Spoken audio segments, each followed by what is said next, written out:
For many reasons, it's been a dark day. It's been a very tumultuous past, I guess, couple of weeks, couple of months in Afghanistan. And today, mid-morning, we get some of the most horrifying news that there was an attack.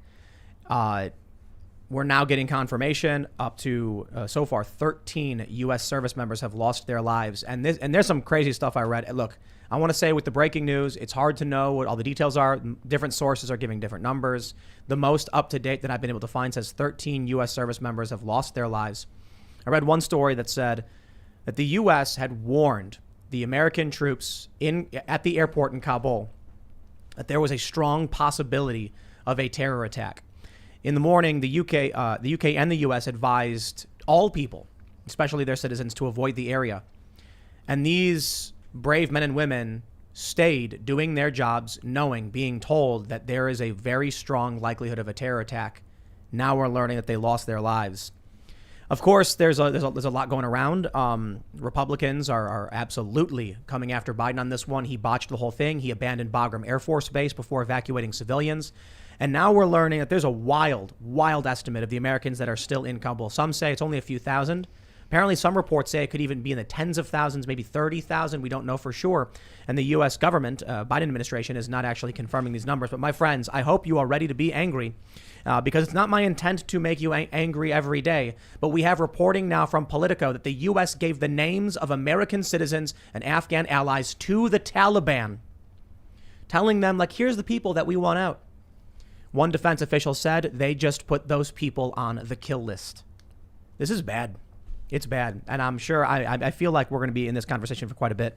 Apparently, Glenn Beck has personally traveled down there. This is crazy stuff. We'll talk all about it. But, man, that is mad respect. Absolutely, tremendous respect. So we're going to have to get into this and we got other stories. We do, but we definitely got to talk about this. So joining us today is senior commentary for the Washington Examiner, Becket Adams. Thanks for having me. Do you want to just give a quick introduction for yourself? Yeah, I do senior commentary for the Washington Examiner. I enjoy especially covering politics, but mostly keep an eye on what the media is up to. Right on. Cool. Dig it, man. Hey, we have is that a captain's uniform? Yes. Reporting to the bridge, Tim. I'm here and Ian's I'm ready wearing for you. A Star Trek This shirt. is the next generation Star Trek red shirt, so I'm not the first guy to get sent down on my death. I was worried, yeah. I'm actually one of the commanders, so get ready. Awesome. Sup, dog? I'm excited for tonight's conversation, but I am disturbed by what's been going on, so hopefully we can get all the way to the bottom of it. Before we get started, head over to timcast.com, become a member, and you will get access to the exclusive Timcast IRL members segments that we put up Monday through Thursday. And you'll also get an ad-free experience, and you will sleep well knowing that you are supporting fierce and independent journalism, because we actually have a bunch of independent journalism, I should say on-the-ground reporting that we are producing. We just had a reporter in New York City covering a union protest against vaccine mandates. So if you want to support more work like that, become a member at timcast.com. Don't forget to like this video, subscribe to this channel, leave us a good review on podcasts, whatever. Share it with your friends. Let's just quickly go into the more serious nature of what's happening, because we have here's a story. This is one of the most recent stories we've been able to find. ABC 7 reporting at 7 p.m. 13 U.S. service members killed in Kabul airport attacks. Biden says attackers will pay. We will not forgive. We will not forget. We will hunt you down and make you pay, Biden said. 2 suicide bombers and gunmen attacked crowds of Afghans flocking to Kabul's airport Thursday, transforming a scene of desperation into one of horror in the waning days of an airlift for those fleeing the Taliban takeover. The attacks killed at least 60 Afghans and 13 U.S. troops, Afghan and U.S. officials. I think one of the most harrowing things I heard was a man who was an interpreter for the Marine Corps called into Fox News and said that after the blast, there was a 5-year-old little girl that he was trying to resuscitate, and she died in his arms. This didn't have to happen. Why are we in this mess? None of this had to happen. So much of the criticism that has been directed at the Biden administration, which, by the way, they've tried to deflect by conflating criticism for how we are withdrawing with the very sort of non-existent criticism that we should have never left. The main argument isn't we shouldn't leave Afghanistan. I think most people actually do support that. A lot of polling shows that, especially recent polling. The criticism is for how we have done it.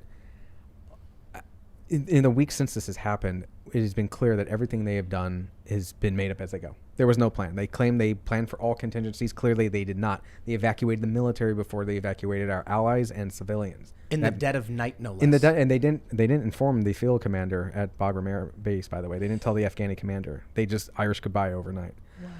After 20 years, it's like a bad boyfriend. So one thing that I hear repeatedly when I criticize or I talk about this on social media or write about it, are these kind of, the Twitter Biden stands respond with, "Oh, could you be doing it better?" Yes, I could. Number one, don't you evacuate your civilians first, leave your military there as a rear guard, then you take out your combat troops. Don't close down Bagram. It has 2 airstrips. It's also secluded and strategically situated. Instead, they've bottlenecked everyone in an international airport in Kabul that's surrounded by the Taliban, and we're now completely dependent on whether or not the Taliban will pretty please let our people live. It's how many people in Kabul? 5 million or something like that? Roughly, I'd have to double check. But so it's a very dense, urban, populated area, and now we're asking our soldiers and Marines and everyone else over there to essentially ferry these people to safety, despite the fact they're completely surrounded. This needs to be stressed to all of the people who are desperate to say it's not Biden's fault. First thing I'll give you is when they say it's George W. Bush's fault, I go, all right, well, to a certain degree, I would agree with that. But Donald Trump had a peace deal and a plan for the evacuation, for the pullout. And, yeah, I don't think Joe Biden had a plan. No, that's the thing, too, is like, look, we can say Trump's plan was garbage. We can say it was ill-advised. We could say it was stupid. That doesn't matter. Biden is not beholden to it. He's a grown-ass president. He can make his own decisions, and he has shown repeatedly he has no problem overturning Trump executive actions, Trump policies, or anything else related to Trump. He ran on the fact that he would overturn everything. So the idea that, because he's been striking this bizarre tone where it's paradoxical, where he says, no, yeah, I made the decision because I care about America. Also, my hands are tied. What can I do? And but so this is already, we got to break this down and make sure everybody understands this. The original deadline was May 1st. Mm-hmm. You should not, in the middle of the night, skip out on your strategic Air Force base, which is, I believe, about 45 miles outside of Kabul. Mm-hmm. That it's got, 2 runways? 2 runways, yeah. So, I mean, the first thing I started reading when I'm reading from the opinions of national security experts, military experts in these various op-eds, why did they, in the middle of the night, abandon the base along with our resources, our weapons, just the Black Hawk helicopters, and then say, okay, now for everybody who's still there, if you want to leave, go to the airport. What? I'm confused. I'm genuinely confused because let me just stress this point. Either they're really, really dumb or they did it on purpose.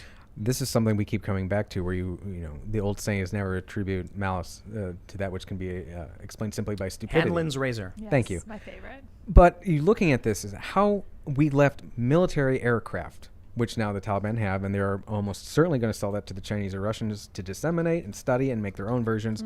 We left hundreds of guns. We left millions of dollars. We left trucks. And then, again, taking military out first doesn't make any sense. You look at this and you go, why and how? I keep getting stuck on that. And the the nonsensical approach that Biden has taken to this every step of the way is we had to get out. And then when the Taliban came and overran the country, nobody saw this would happen. Then the bombs go off today, and essentially it's, this is why we have to leave. And also, we have to leave and also send in more troops because we now need to go get the people who did this. What is there a plan? Where is the political commentary gone from? A couple days ago it was, this is literally Trump's plan. It's Trump's fault. Now they're saying bombs go off all the time in Afghanistan. That's why we're leaving. Mm-hmm. But so it goes to the point. We're like, who cares if this is Trump's thing? You are president now. Today he was asked at his press conference, President Biden was, if he takes full responsibility for the dead Marines and the Navy medic, the corpsman. And he answered, not even loosely paraphrasing, I take full responsibility. But remember, this was Trump's plan. That's what he said. He did say that. He was responding to Peter Doocy at Fox News. Trump's plan was not to leave in August. Right. It was May 1st. That's the other thing to point out is that he keeps saying, I am tied to what Trump did. They already blew through the deadline established by the Trump administration. And the point we keep coming back to is Trump's plan didn't involve shuttering Bagram, getting the military out first, and then abandoning U.S. nationals and our allies. That was never in the Trump plan. It's hard for me to believe that this dumb, to be completely honest, because you know that if you pull the military out before the civilians and you abandon an Air Force base, you know this is going to happen. So, I mean, Look. we keep coming back. Is it stupidity? Because they say we didn't have any intelligence. General Miley said we didn't have anything indicating that the Taliban would essentially retake the entire country within 7 days. The intelligence community is saying otherwise. This is like the line from the old Dire Straits song, is that 2 men say they're Jesus, one of them's got to be wrong. Yeah. That's what this feels like. Okay, somebody's not telling the truth right now. There got to be hearings on this. I mean, they knew. Of course they knew they were ready to take the country in 7 days. They'd known that we were evacuating for like 8 months. They've been ready for this moment. No, but we weren't supposed to pull logistics and support for the Afghan security Yeah, they forces. smelled blood and they seized the opportunity. Well, there were videos going back a month or two ago where the Afghan commandos were fighting back. And then when there's this video, it's horrifying. They run out of ammo, so they surrender. And the Taliban comes in and executes them all, films it all, and puts it on the internet. So they didn't immediately just say, we give up. No. The Biden administration abandoned them, as you mentioned. Didn't even tell the commander, the Afghan forces commander. He was the airfield commander there. Just Bagram? gone. Yeah, at Bagram. He was the Bagram commander of the Afghan army. I'm looking at a satellite image of Bagram and Kabul. Who in their right mind would think that evacuating Bagram would make any sense? If you look on sending map, people to they're like in a valley together, Kabul and Bagram, surrounded by mountains, like defensible location. Why would they abandon that airstrip? The only way you can get to that airstrip is with trucks or with what's the word I'm looking for? With an air force. Neither of which, well, the Taliban have trucks, but they have an air force now. Yeah, they do. Because we abandoned Bagram. This is the thing. Biden also claimed today that he was advised by his top commanders and military advisors that Bagram could be left because it didn't provide much of a strategic output. So, like, again, I don't want to jump on the impeach train or whatever too soon, but at this point, there need to be hearings, especially now that American blood has been shed, which I just want to clarify. One of the more really irritating and insidious narratives that has been kind of bubbling up in the press right now is, well, not a lot of Americans have died. I'm like, yeah, what about our Afghan allies who are being hunted? They're being executed. Their homes are being, door to door. They're being dragged out in the street. They're being tortured. That doesn't matter just as long as American blood's not shed. And now they're saying, well, the bombs go off. It happens all the time. And of course, that's why we're getting out in the first place. It's not Biden's fault. No, I'll tell you what I said, what many people said, what almost every single person we've had on this show has said. It is such common sense. Abandoning American citizens in Kabul, abandoning Bagram Air Force Base, you better prepare yourself for what's to come the next several days when we start seeing the blood of Americans and our allies. Now, what we're seeing here, man, it's like it's got getting punched in the gut because we knew it was bad already. Mm-hmm. And I kind of feel like in the past few days, I was thinking like, wow, Biden screwed this one up. But hearing that they were securing the airport and they were getting out, I was like, okay, he botched this. Americans are going to be stranded, but maybe this ends at the very least without reaching this level. Like I didn't. Part of me, I guess, wanted to hold out, thinking like we're not going to see bombs going off at the airport. I guess I'll just disagree. I thought the moment that they bottlenecked themselves in Kabul, surrounded by the Taliban, we're completely at the mercy.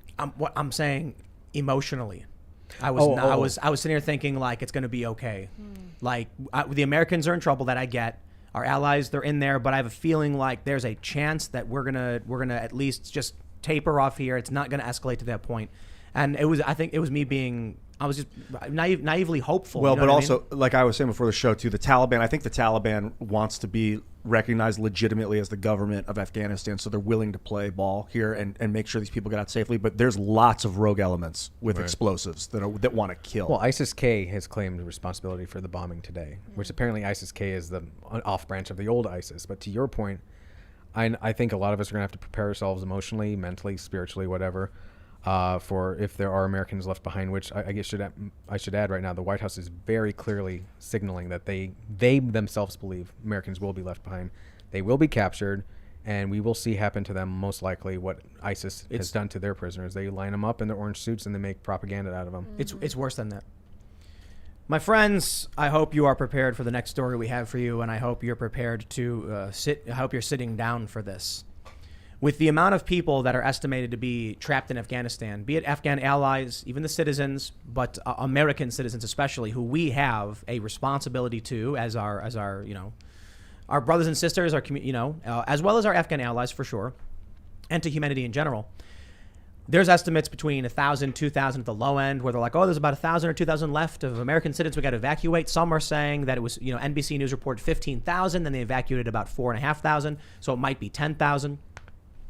When we hear, and I want you to remember this, that there are American hostages, I want you to remember what the Biden administration did. From Politico. U.S. officials provided Taliban with names of Americans and Afghan allies to evacuate. Quote, basically, they just put all those Afghans on a kill list, said one defense official. I don't see why that would be untrue for the Americans. Biden did this with Vladimir Putin. Remember that? He was like, hey, here's the list of things we don't want you to attack. Right. And they're like, thanks for the hit list of your most important infrastructure. Now they're coming out and being like, here are the people we really care about. Like, oh, so the ransom's doubled, eh? Or not even the people we care about. Hey, by the way, here are these people. These people have been hiding. They've been begging for help. It was actually my old buddy from the Washington Examiner, Phil Wegman, who's now with Real Clear. He was the one who asked the president today at the press conference about this report. He says, can you comment on it? And the president essentially confirmed it, saying there may be such lists being given to the Taliban, but I'm not sure, which is, again, that doesn't inspire a lot of confidence in me that the commander-in-chief apparently doesn't know what's going on over there. We've seen the Taliban beating people. There's a video of an Australian man. He's being beaten. He's covered in blood. The Taliban can claim whatever they want, but the leadership, like you mentioned just previously, Ian, that they want to be seen as, they do want to be seen as a legitimate government. They're calling themselves the Islamic Emirate of Afghanistan. They don't want to be just this rogue element, the Taliban. They want to be the government, but they can't control their own people. Right. Stuff gets leaked. Look, that list is going to get leaked. Look, even if they want to be a legitimate government, I think the fact that we're losing sight of the fact that it's the fanatic death cult, and we are now completely at their mercy. We are, look, I can get down this road later. We are the greatest country, the biggest superpower. I love America, and we are completely beholden to the whims of a fanatic death cult in Afghanistan. By choice. By Biden's choice. And the fact that there's a question about whether this administration won't move earth and heaven to save its own citizens.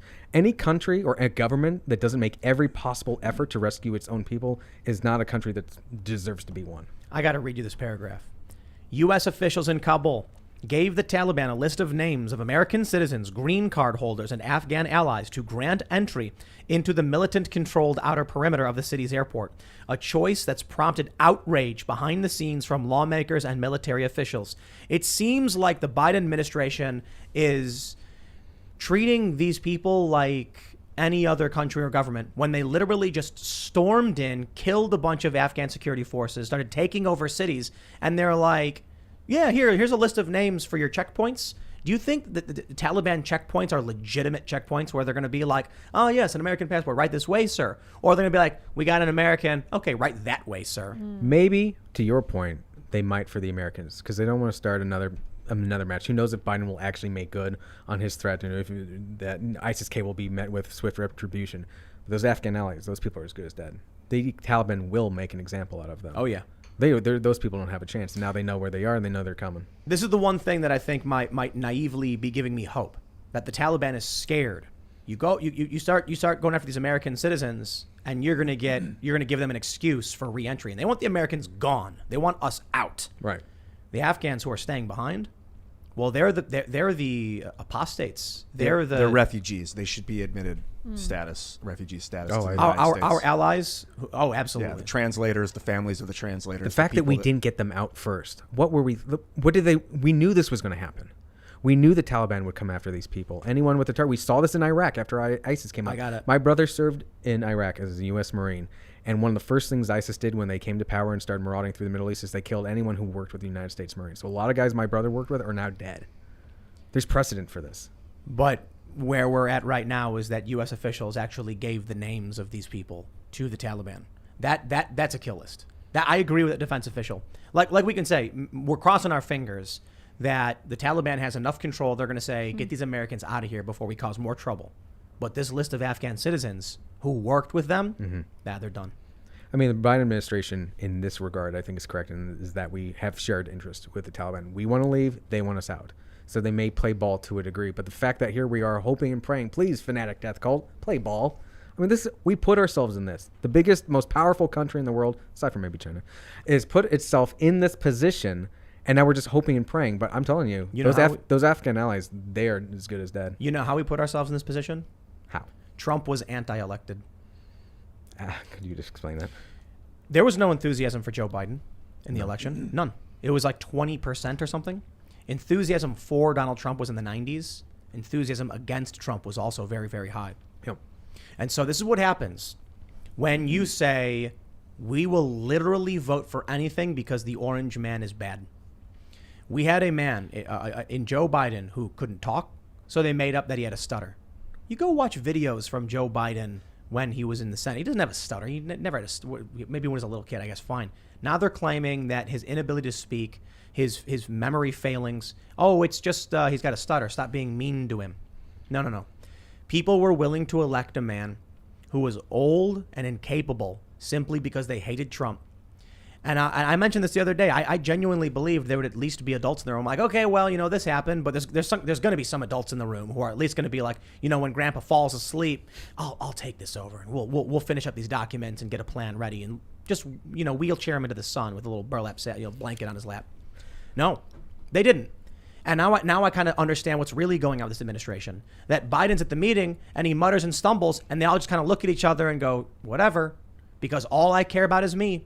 Where's Kamala Harris when all this goes down? Don't look at me. She's gone.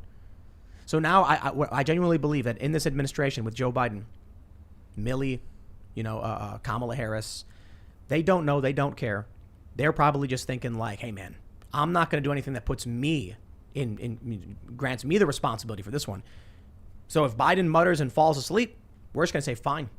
Because then when it all goes belly up, his fault, not ours. Right. Instead of being the adults in the room and being like, Biden abandoning an Air Force base for an embassy is a bad idea. Mark Milley, what did he say? He said, I was ordered to guard the embassy. Did you maybe just think, Mr. President, we have to guard the Air Force base. How are we gonna evacuate people? No, he was just like, you got it. Right. White rage. Right. I mean, these are career bureaucrats. Someone like Kamala Harris isn't going to risk everything she's climbed her way to the top to get in order to tell Biden no. In order to save 20,000 people, yeah, she's not going to risk. But is it really that career? Are they really that craven? I mean, to me, this is one of those things. I'm trying to think of like a parallel. No, it's too dark. Now I want to know. Such. It's pretty dark. Well, okay. Catholic sex abuse is such a clear-cut thing that the church should be fighting. I'm a Roman Catholic, by the way, so I'm not just dumping on the Catholic Church. The fact that it is struggling to deal with what is clearly a vile and evil thing, and it's turned into it's difficult sometimes. No, this is so easy. How are you struggling with this? Likewise, in a different thing. All right, that's dark. It's very dark. Let's get back to the administration. But it's something like that. It was like, how are you struggling with the question of getting every American out? This is so easy. This is so basic. Every major great civilization has put a premium on its own people, and the fact that they're actually using language. The one thing, watch this.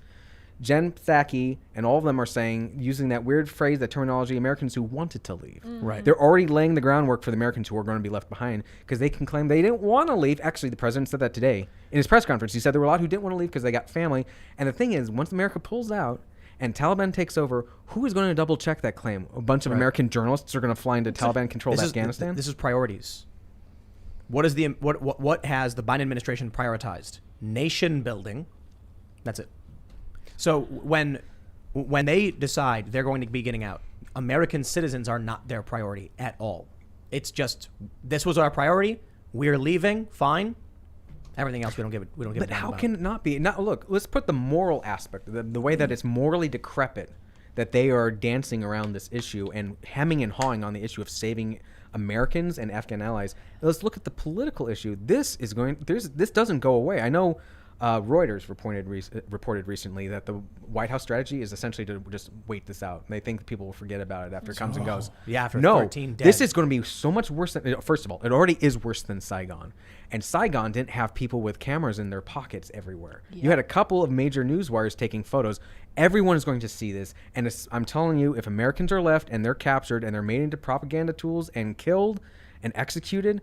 You don't weather that. No, he's got to resign. No, and then you have President Kamala. So I know. I tweeted that. I said, with all the talk about impeaching Joe Biden, which would you prefer, President Biden or President Harris? Oh God. Most people said President Biden. I know, right? Can I just take the arsenic? Right, yeah. Somebody said, don't forget to include Pelosi because if you get Kamala, I don't see grounds for impeaching Kamala.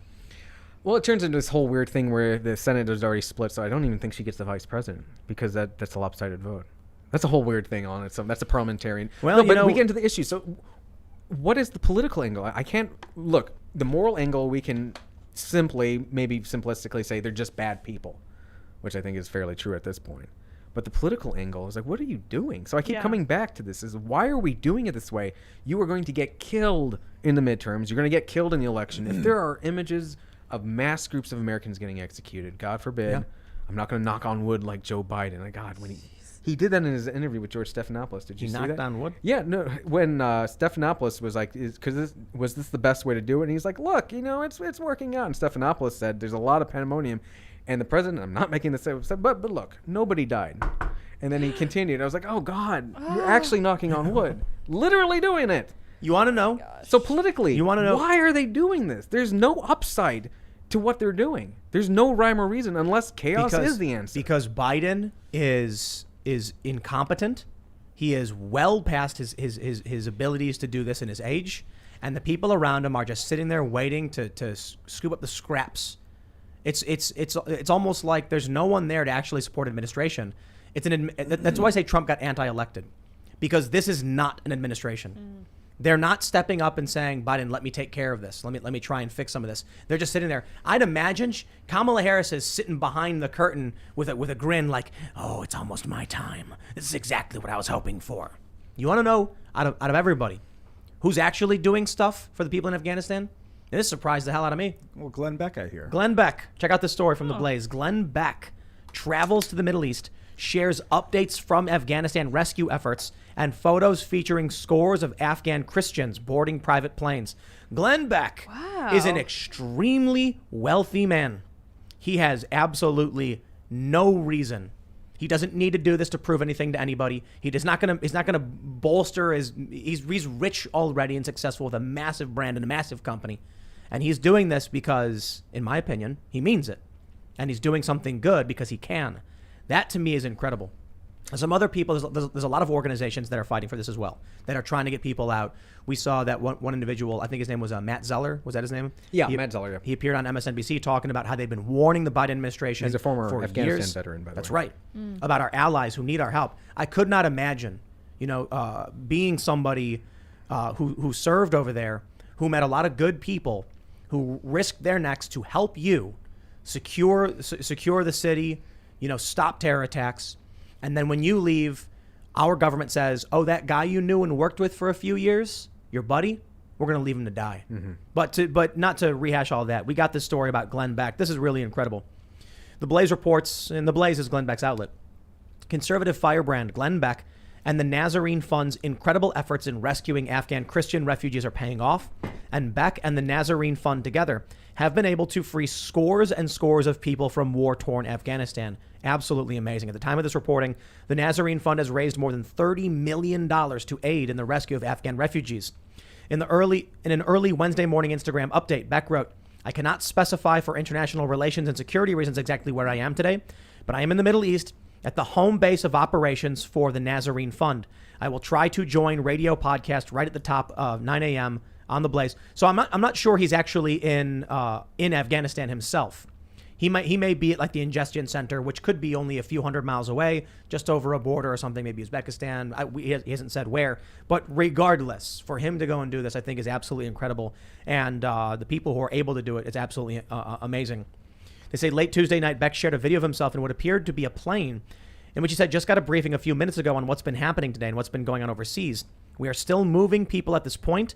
It's like you're a Christian, you're a female judge. I don't care. Get on the plane from Afghanistan. It is horrible, horrible to hear what we are now cutting our time short. 72 hours. Why is the U.S. now making a bad situation much, much worse by having them cut our deadline? Why am I sitting here praising Glenn Beck for flying in on his own dime to rescue people? I don't get it. I really don't get it. Look, why is he doing the job at the State Department and the Department of Defense? Why did they abandon their helicopters? Why did the U.S. abandon air equipment? I know it seems like it was intentional, man. I can't. Look. I always try to give the benefit of the doubt. I always say I want to make the least amount of assumptions. But how could it possibly be that they're, for one, screwing up they didn't evacuate Americans or allies. They abandoned an Air Force base in the dead of night and didn't tell the Afghan security forces. How is that an accident? I don't know. Again, I was saying I don't want to jump I'm on just- that. I don't want to do the resistance thing. Jump on impeachment every chance you get. I know. There have to be hearings on this. I need to know. We all need to know what happened. And I just want to clarify real quick when I was saying Glenn Beck's doing the job of the State Department and the Department of Defense. Actual soldiers, actual Marines, actual State Department officials and CIA have been doing everything they can. I'm talking about leadership is what I'm dumping on right now. I don't want to. I'm not speaking ill of the rank and file who are actually out there risking their lives clearly, as we saw today. I'm. You know what has always bothered me. I remember during the Bush era, when I was like a teenager, we were always complaining about war. Didn't understand what the point of being in these countries was, but we always agreed on one thing. Not everybody. We don't blame the troops. No, we respect them because they're the ones who stood up and said, we're here to serve the country in good faith. We were angry with the establishment machine, the neocons, the military-industrial complex, sending our brothers and sisters, men and women in uniform, our children into harm's way, and for what? And so right now, it is the worst of the worst example of this.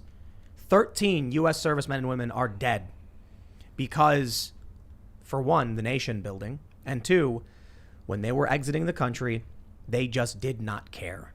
Or I'll tell you this. You know what? The people who voted for Joe Biden, you chose this. You chose to have an emperor with no clothes. I'm going to shout it out to Sam Harris. You guys probably know Sam Harris. He is a very prominent podcaster. And, of course, he was always very anti-Trump. During the election, he was always ragging on Trump, very much so. He quote tweeted himself. In an old tweet, he said, "Feeling overwhelming gratitude for the adults in the room on January 20th. Today, he quoted that and said, publicly eating these words syllable by syllable." Good. That's How could he have not have seen that? See, that's Sam Harris, man. to that point. You say Biden voters voted for this. The thing that anyone could have seen this coming. Biden has been in Congress since 1973. He has a track record. He's known. This is like when Donald Trump became president and people, especially the people like the liberals who boosted him over Marco Rubio during the primaries, were like, oh my God, how could he be like this? I was like, it's Donald Trump. He has been like this since he's been in the public eye. None of this is new. This is who he has always been. This is his whole persona. Biden is a known entity. If you did not know that he is one of the worst people on foreign policy, who's been wrong about every major foreign policy issue since the 1970s, that's on you.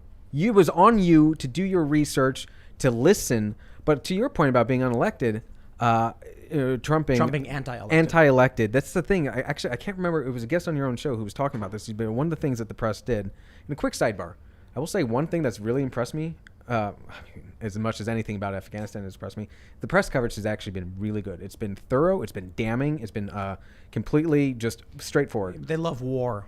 You know what I mean? So the one time you're getting an honest approach is when Biden screws up the war they want. I don't know if Clarissa Ward at like CNN loves war. No. It's just the editors at CNN. The editors, they choose what's going to get them money, what's going to get attention, and so right now this is ratings. But to the point, we heard with the Veritas leaks, we know what CNN's all about. But I agree, I do. To the point, I cannot remember his name. He was a guest on your show. He was talking about one of the things the media and the Democrats did is they terrified people every single day. Everything Trump did was new. It was unprecedented. We've never seen anything like this before. This is the worst thing. Every single day, even normal stuff like dumping fish food in a koi pond in Japan. And it was edited. It was a fake video. It was a fake video. I know. This is one of those moments you write about it. I'm like, what am I writing about? Because they made, oh my God, you know what happened in Japan? Every single day, they terrified people into voting for anything that was Orange Man. I like to use the plumber analogy, but I think at this point we should use the mechanic analogy. I'd like you to imagine that your car breaks down and you have two mechanics before you, and one guy is this tall, loudmouth orange guy going, "It's a disgusting horse car. It's nasty. I hate it, but I'll fix it. I'll make it run. Your car will be great." And you're like, oh, jeez. Yeah. And then you look over, there's another guy, and he's asleep. And when you're like, "Yo, are you going to fix my car?" He goes, "Turn it on a shop at a pressure." And you're like, I'm going to go with that guy who just said something random, some random gibberish sentence. I don't even know what he said, and I'm going to trust it. And then you get in your car, you're driving down the street, and then you're coming to a red light, and you press the brake down, and nothing happens, and you're like, what's happening? I'm so surprised that I chose the guy who couldn't even speak, and now my car crashes. But that's the thing, is it's not even who he was in 2020. There's 40 years of history to look at. Right. I know so many people who voted for him over Trump because they said, I voted for character, competence and decency. And like Biden is neither of those, and he's shown that repeatedly. And I would say too, to the issue of people being terrified every single day because everything was unprecedented. The irony of that now is the United States gearing up to abandon U.S. citizens in a Taliban-run country. That actually is as terrifying as all the BS, most of the BS they said about Donald Trump for all years he was president. So we come to this area now, and it's like, where are we supposed to go? So you say Biden, oh yeah, the guy who's clearly not who he was in 2012. That's what I can say about him. I covered him in 2012. I covered him in 2020, and I can tell you right now, Biden is not the man he was in 2012 when he filleted Paul Ryan during the vice presidential debate. But even beyond that, one of the greatest tricks in American politics is that Joe Biden rebranded as this kindly old ice cream eating uncle when he's been one of the meanest knife fighters in the Senate. He was famous for it.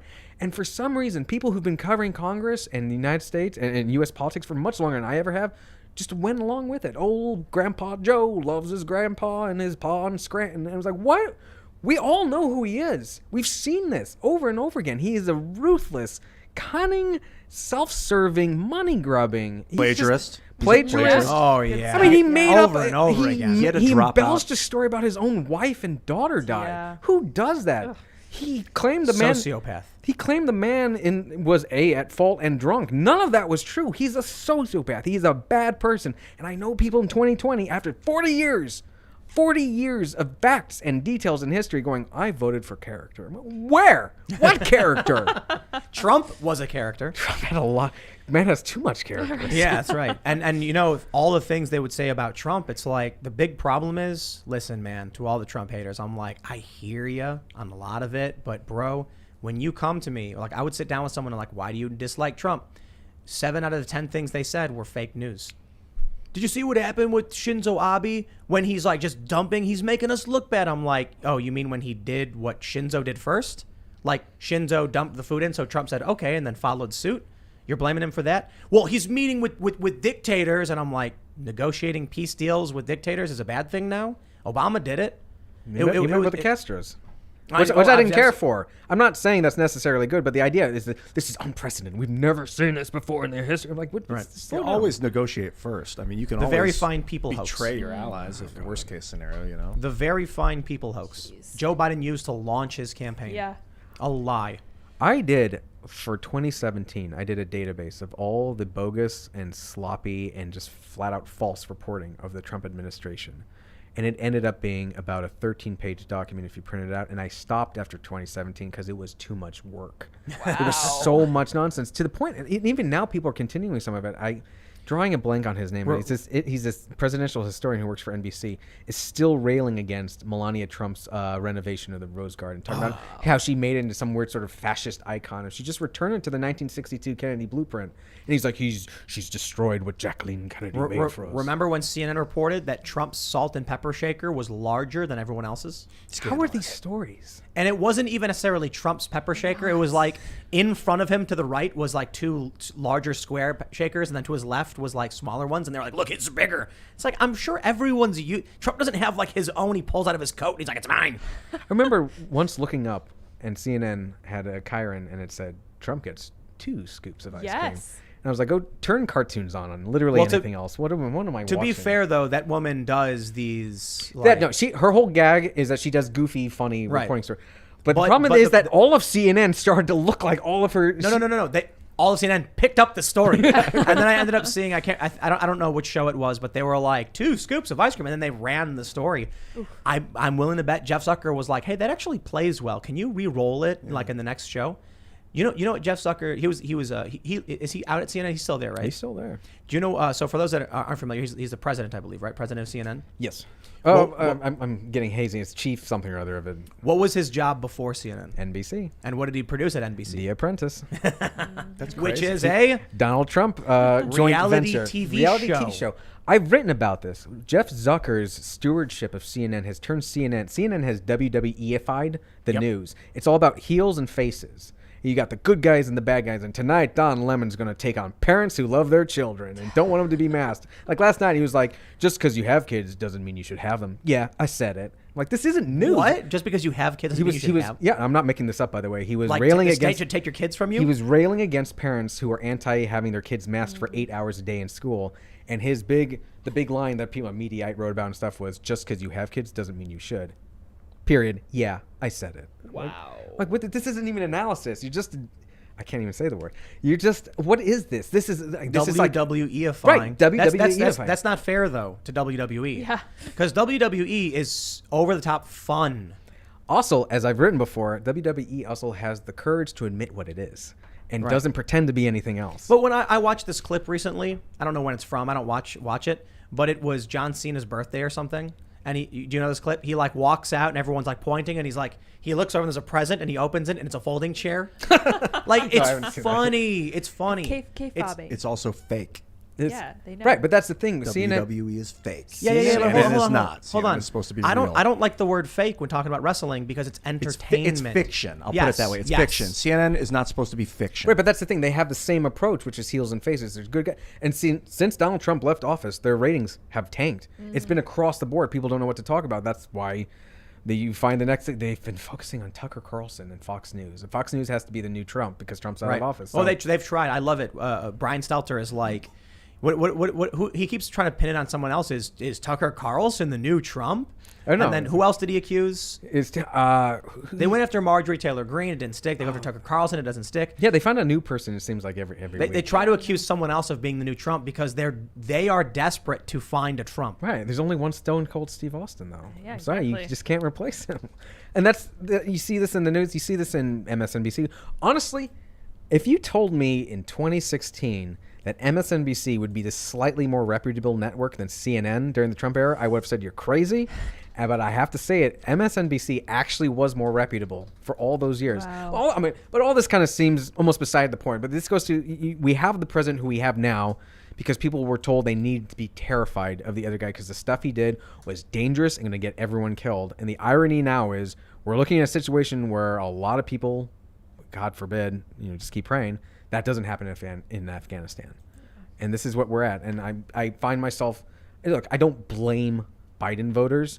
There is a part of me, though, that is largely angry because Biden is such a known entity. If you did not know this is who he is, that's on you. You had 40 years of material to look over. There's a few ways I approach this. So for one, I talked about the other day that when it comes to fascist policies, I blame those who uphold them. So with like the New York City mandates, who's making the mandate and who's enforcing it? It's the mom and pop shops that are enforcing it because the cops can't go to every single restaurant. No, it's only because the citizens of New York are willing to do it. Who's the one who's confiscating people's weapons and their right to keep and bear arms? It's the police who are doing it. However, with the American voter, I don't necessarily blame every person who voted for Biden for Biden. Now, it's true that if you voted for Biden, you voted for this. But the media, who is manipulating and lying and ripping off the American people, deserve a massive amount of the blame for this. At the end of the day, I think it's the responsibility of the individual to be informed. And if you're just watching CNN and believing it without doing any fact checking, yeah, you bear responsibility.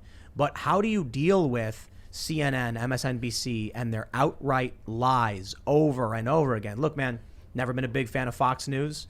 Not a big fan of a lot of their hosts, but their news, like Brett Baer, is great. Bill Hemmer's great. Yeah. What is that? New Day or no? That's CNN, isn't That's it? CNN, yeah. That's America's Newsroom. America's Newsroom. Yeah, they do a great job. CNN I like is Chris trash. Wallace. I know a lot of people don't care for Chris Wallace on the right after the last election. I like Chris Wallace. I think he's straight. He's straight with the news. And CNN is anything but. It's hard to find a straight news reporter. I have this thing on my Instagram from a couple years ago. I think we called it the CNN challenge. And what you do is you turn on Fox News, and then see what they're reporting, and then and then switch to CNN and see if they're reporting on substantive world news. And so the challenge is when you put on CNN, what you put on Fox News, what would I get? So I'm like, oh, there's protests in Iran. A week later, it's a hurricane, a large storm is coming to the U.S. Be prepared, get supplies. And I'm like, okay, let's see what's on CNN. And what was it? A panel talking about Trump every single time. And Project Veritas had that expose where you had a guy who said, we don't report anymore. CNN used to go out and go on the ground Now it's like we all just sit around because they're doing Trump panels all day. I should say, I should clarify that a lot of my criticism is for CNN's primetime U.S. news reporting. There are a lot of people on the digital side who do a lot of great reporting, especially international reporting. And CNN International itself is almost like its own entity, completely devoid of Zucker's oversight. But you turn on like anything between noon to 10 p.m. and it's just it's like watching professional wrestling but with suits and ties. You might as well just be watching like a video of chickens clucking. It's like you're going to be an insult to chickens. I know, At right? least they're doing good, honest work. That's true. It's true. You know, they're feeding families. That's true. But I just mean to say that you're not going to get any information. No. In fact, I'm sorry. That's wrong. Because if you watch chickens clucking, you'll understand chicken clucks after a certain amount of time. You're like, wow, the rooster did that call. That must mean danger. You turn on CNN, you get dumber.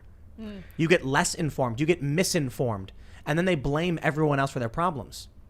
Now you end up with people who live in this matrix dimension.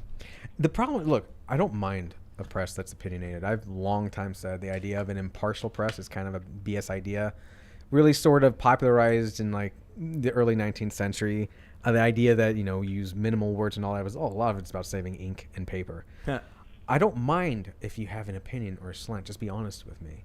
And if you have a slant or an opinion, just be fair in your coverage. If we had a press being as tough and as uncompromising on Joe Biden, things might have gone differently. I'm not saying he would have lost. No, we had collusion between big tech and the media to shut down news stories that made Hunter Biden and Joe Biden look bad. And not just that, but you also had the president would disappear for days on end in his basement, and people would be like, "Oh well, he's probably having some ice cream." Now, what did Donald Trump say today? I'm like, "Well, hold on." As it turns out, apparently having a president whose entire campaign strategy was to hide in his basement wasn't great, because they were seeing it now in real time. That's why I say Trump was anti-elected. People, when people hit that Biden button or box, they weren't saying Biden, they were saying no Trump. Right. That's all they were saying. Spite vote is such a powerful thing. Look, former President Barack Obama was a very exciting, very likable, very charismatic candidate in his own right. But also, a spite vote in 2008 was a direct answer to George W., who was so unpopular at the time. People weren't necessarily voting against John McCain. They were voting against George W. Bush, who they were very unhappy with. And it helped that the Democratic candidate was extremely slick and extremely easy to want to vote for. Oh, I mean, I wasn't covering politics at the time, but even I, just casually watching the news, knew Obama was going to win. Like, you watch that guy and be like, yeah, no, he's going to be the next president. Oh, yeah. And then 2012? No, 2012. Mitt Romney? Ugh. Mitt Romney is such a difficult person because I think he's a decent man, a good man, and a seasoned and successful executive. But he always carried himself like he was embarrassed to be a Republican. Like he was always kind of apologizing. He still is. Why? Just own it. I mean, it's funny because Donald Donald Trump did to the nth degree what I was screaming during 2012, which was like, own it. You're rich. You're successful. Own it. And then Donald Trump was like, okay, well, maybe don't own it so hard. Because Mitt Romney cares more about the opinion of the New York Times than he does about the American people. There's so many Republicans like that, and I never understood. They'll never like you. Why do you do this? They will never appreciate you. You're always going to be that weird kid on the playground that amuses them, but you're never going to be in the clique. Yep. They will be like, hey, bite this worm in half. Eat this pine cone. It's so gross. No, get out of here. Get out of here, weirdo. Yeah. I mean, you see this with cable news and even newspapers, the hallowed former GOP strategist who hasn't been a Republican or done anything conservative for the last 30 years, but they're trotted out to say something bad about Republicans because, blue on red, that's expected, but red on red violence, ooh, dramatic. This is great. Bring out Nicole Wallace or Steve Schmidt. Steve Schmidt. Oh, Adam Kinzinger, a Republican, said, come on, does anybody really... what they're doing with these, like, with Bill Kristol and these neocons who are now all of a sudden cheerleaders of the Democratic Party. Jennifer Rubin is one of the best, right? She starts she's the kind of conservative, quote unquote, who comes out and says like, I'm a principled conservative and Trump is bad, and the Democrats cheer for it. And then when it comes to like Stacey Abrams, she's cheering for Stacey Abrams. Then you get the Lincoln Project. They're like, we got to restore the party of Lincoln. So we're anti-Trump. Then Trump, gets voted out, and they go, well, Trumpism is still the Republican Party, so we're with the Democrats, I guess. Yeah. Now you have them going on being like, well, we're going to have to save Gavin Newsom in California. I'm like, what part of this is conservative? Steve Schmidt is marched out to this day on MSNBC regularly. In the Chiron, it says former GOP strategist, and he comes out and he's like, the Republican Party is now the party of fascism, blah, blah, blah. former GOP strategist. He hasn't done anything successful since Arnold Schwarzenegger was reelected in 2006. He's dining out on that credit for almost as long as we've been in Afghanistan. And yet they just pump him out because this is what they want. These are the Republicans who are Republicans. I would not put Mitt Romney in the same category with Steve Schmidt. But there's that weird strain of like embarrassed. Like, oh, I know my rank and file are loud and they wear red hats. I'm so sorry. People say Rhino, Republican in name only. Oh, I remember that one. People say that. Yeah, absolutely, all the time. Oh. But you know who the real rhinos are? It's like Thomas Massie and Rand Paul, because they're the odd people out. The entirety of the Republican Party is around doing nothing, and then you get a small handful of people who actually stand up. And if I'm going to look at the majority of the Republican Party as, you know, on their best day, a speed bump for Democrats, and then I look at, you know, Marjorie Taylor Greene, Lauren Boebert, Rand Paul, Thomas Massie, who actually stand up for stuff, and Hawley, and a few others, I'm like, they're not the same as the Republicans. I mean, Arizona Democratic Senator Kristen Sinema is more reliable for what I want, and she's the Democrat. Oh, and Joe Manchin. I'm like, they're actually more aligned with me than a lot of these other supposed celebrity Republicans who get trotted out on cable news to go, Trump is bad. And then Tucker called Lindsey Graham a leftist. Oh, Lindsey Graham. I mean, right. I don't think I have as harsh a criticism. When you were saying Rand Paul was a rhino, I was like, I think he would not want to be called Republican. I think he still prefers libertarian, but he's in the Republican Party, so it's, right. I mean, he's not. He's not his father. I'll just leave it at that. The Republican Party is the group of weirdos in high school who wish they were in with the popular kids, and the Democrats are like Obama is a celebrity. You know, he's a rock star. They got the media. They love it. The Republicans are suit-wearing, stodgy, and unhip. And they're not with it. So you get all these Republicans who are desperate to make the New York Times happy because they want to be cool. But they'll never be cool. Nobody likes being hated, but it just kind of blows my mind that a lot of these Republicans forget you got like 50% of the country, if not more, behind you. You don't have to win over that other half that despises you. Not for long. You don't well, we'll see about that. I always come back to this, the idea that, you know, it's always going to slip away and we just can't win and all that stuff. And maybe it's too simplistic, but if you can't sell and package liberty to voters, then maybe you're just a bad salesman. Maybe the problem's you. We need better. I'm a conservative. I'm not a Republican. I haven't been a registered Republican for a long time. Conservatives need better spokesmen and women, if we want to be exact about it. And the idea that, no, it's just not going to work. We can't win. We can't sell liberty. Why can't we sell liberty? They can certainly sell big government. How can we not package something that's far more attractive? Let me pull up these polls, and we'll break this down. So we got this from Civics. Democratic Party favorable rating. 53% unfavorable, 41% favorable for the Democratic Party. Republican Party, what do you think it's going to be? Probably worse. The Republican Party is 62% unfavorable and 26% favorable. And you know why that is? Let's go back to the Democrats real quick. Okay, how do Democratic voters feel about the Democratic Party? 86% favorable, 7% unfavorable. How do Republicans feel about the Democratic Party? 95% unfavorable. How about independent voters? Independent voters say 63% unfavorable, 26% favorable. Okay, so the Democrats overwhelmingly like the Democratic Party. Republicans overwhelmingly dislike it. And independent voters lean towards not liking it. Let's take a look at Republican voters and how they feel about the Republican Party. 65% favorable, a 20% drop from Democrats in their own party. Republican voters don't like their own party. Yep. It's a 30% drop, right? 95 to 65? No. It was Democrats were 85% favorable. Well, look, I'll give Democrats this. And they stick together. They do. They have great, what's the word I'm looking for? Discipline when it comes to sticking together. That's part of the reason why people like Alexandria Ocasio-Cortez stick out, because they don't march the party line, which is different. But the fact that Republicans don't like their own party, I think that might be contributed to the fact that the Republican Party has been feckless for years, that it seems embarrassed of itself.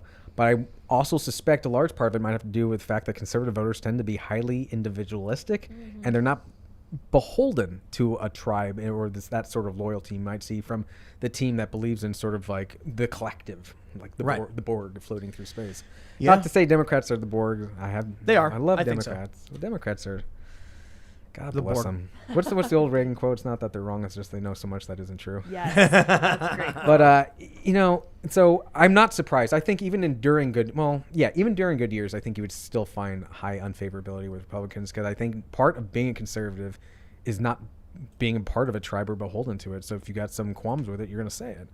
And now I don't want to simplify it and be like, the Republican Party's fine. Republicans are just like, no, the Republican Party's clearly got, I think Kevin McCarthy's way in and over his head. Way the worst man for the moment right now. I think 97% of the Republican Party is just, it's the dead air. It's radio silence. They don't do anything. Look, a really great example. Ilhan Omar does what, I've referred to as crop dusting anti-Semitism. What do the Democrats do? They circle the wagons, right, and they say we're not going to condemn her. We'll condemn hate. Right. All lives What matter. did they do to Marjorie Taylor Greene? They stripped her of her committee assignment. Because she said stuff before she got elected.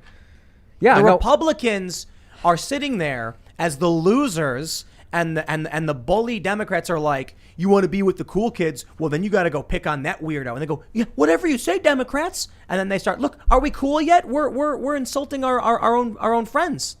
Yeah, no, like you even get in the area of I'm not even trying to litigate what she said, whether it was right or wrong, but the fact that Republicans didn't say, look, I don't agree with it, but don't you dare, because we'll come for your anti-Semites. Well, and that's the thing, too. But she didn't say anything. Well, that's the thing, too. With what Marjorie Greene Taylor said, you can make a very clear argument that was offensive, but the stuff that comes out of Ilhan Omar's mouth and Rashida Tlaib is straight up anti-Semitic. I mean, straight up. The idea that American Jews are pro-Israel because of the money, like, oh, I'm sorry, what did you just say? Or and the Democrats, the dual loyalties. the dual loyalties. You can't trust those Jews, And then what do the Democrats do? They go, okay, we'll pass a resolution saying all lives matter. I was like, wait, whoa. That's what they did. And they did. I'm not making that up. That's what they did. And then the Democrats were like, that did the trick. Anyway, I'm back to work. And the Republicans, And that's why Trump won, because people finally saw a fighter who was going to be like, I'll fight for you. I'll out myself on this. I did not vote for him in either election. I did not like Trump. He's not my ideal president. I want John Adams for president is what I want. Yeah, but he's dead, isn't he? Yeah, he died. Yeah, He died? Oh Is that- no, are you serious? He died in like 1812. I don't I'm think afraid. Trump. I 1812, hate to use the something like word. Really? I How hate did to I use know the about word. this? Sad. I hate to use the word because it's so overused by the press and was concerned trolling Republicans. But Trump did not have the temperament for the most important job in the world, not the country. I did not like his opponents, so I certainly didn't vote for them either. But Did you vote for Joe Jorgensen? I voted for who I always vote when I do a write-in. It's Mickey Mouse. Oh, there you I almost voted for wrote myself. But my point that I'm trying to get at after telling everyone my dirty secret is that actually my dirty secret in 2016 is I voted for Evan McMullen. Who's that? I am so sorry, everyone.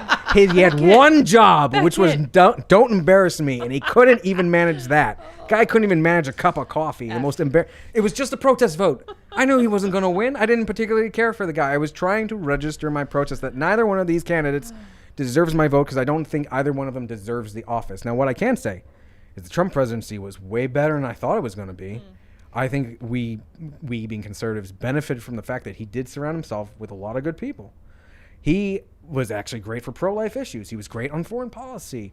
The fact that you got Bahrain, the UAE, and Israel sitting together, signing a treaty normally, that's amazing. Moving the embassy, this is great. Presidents have just been doing lip service for years. He actually did it. I'm deeply impressed. Getting prisoners back from North Korea, I'm like, all right, credit where it's due.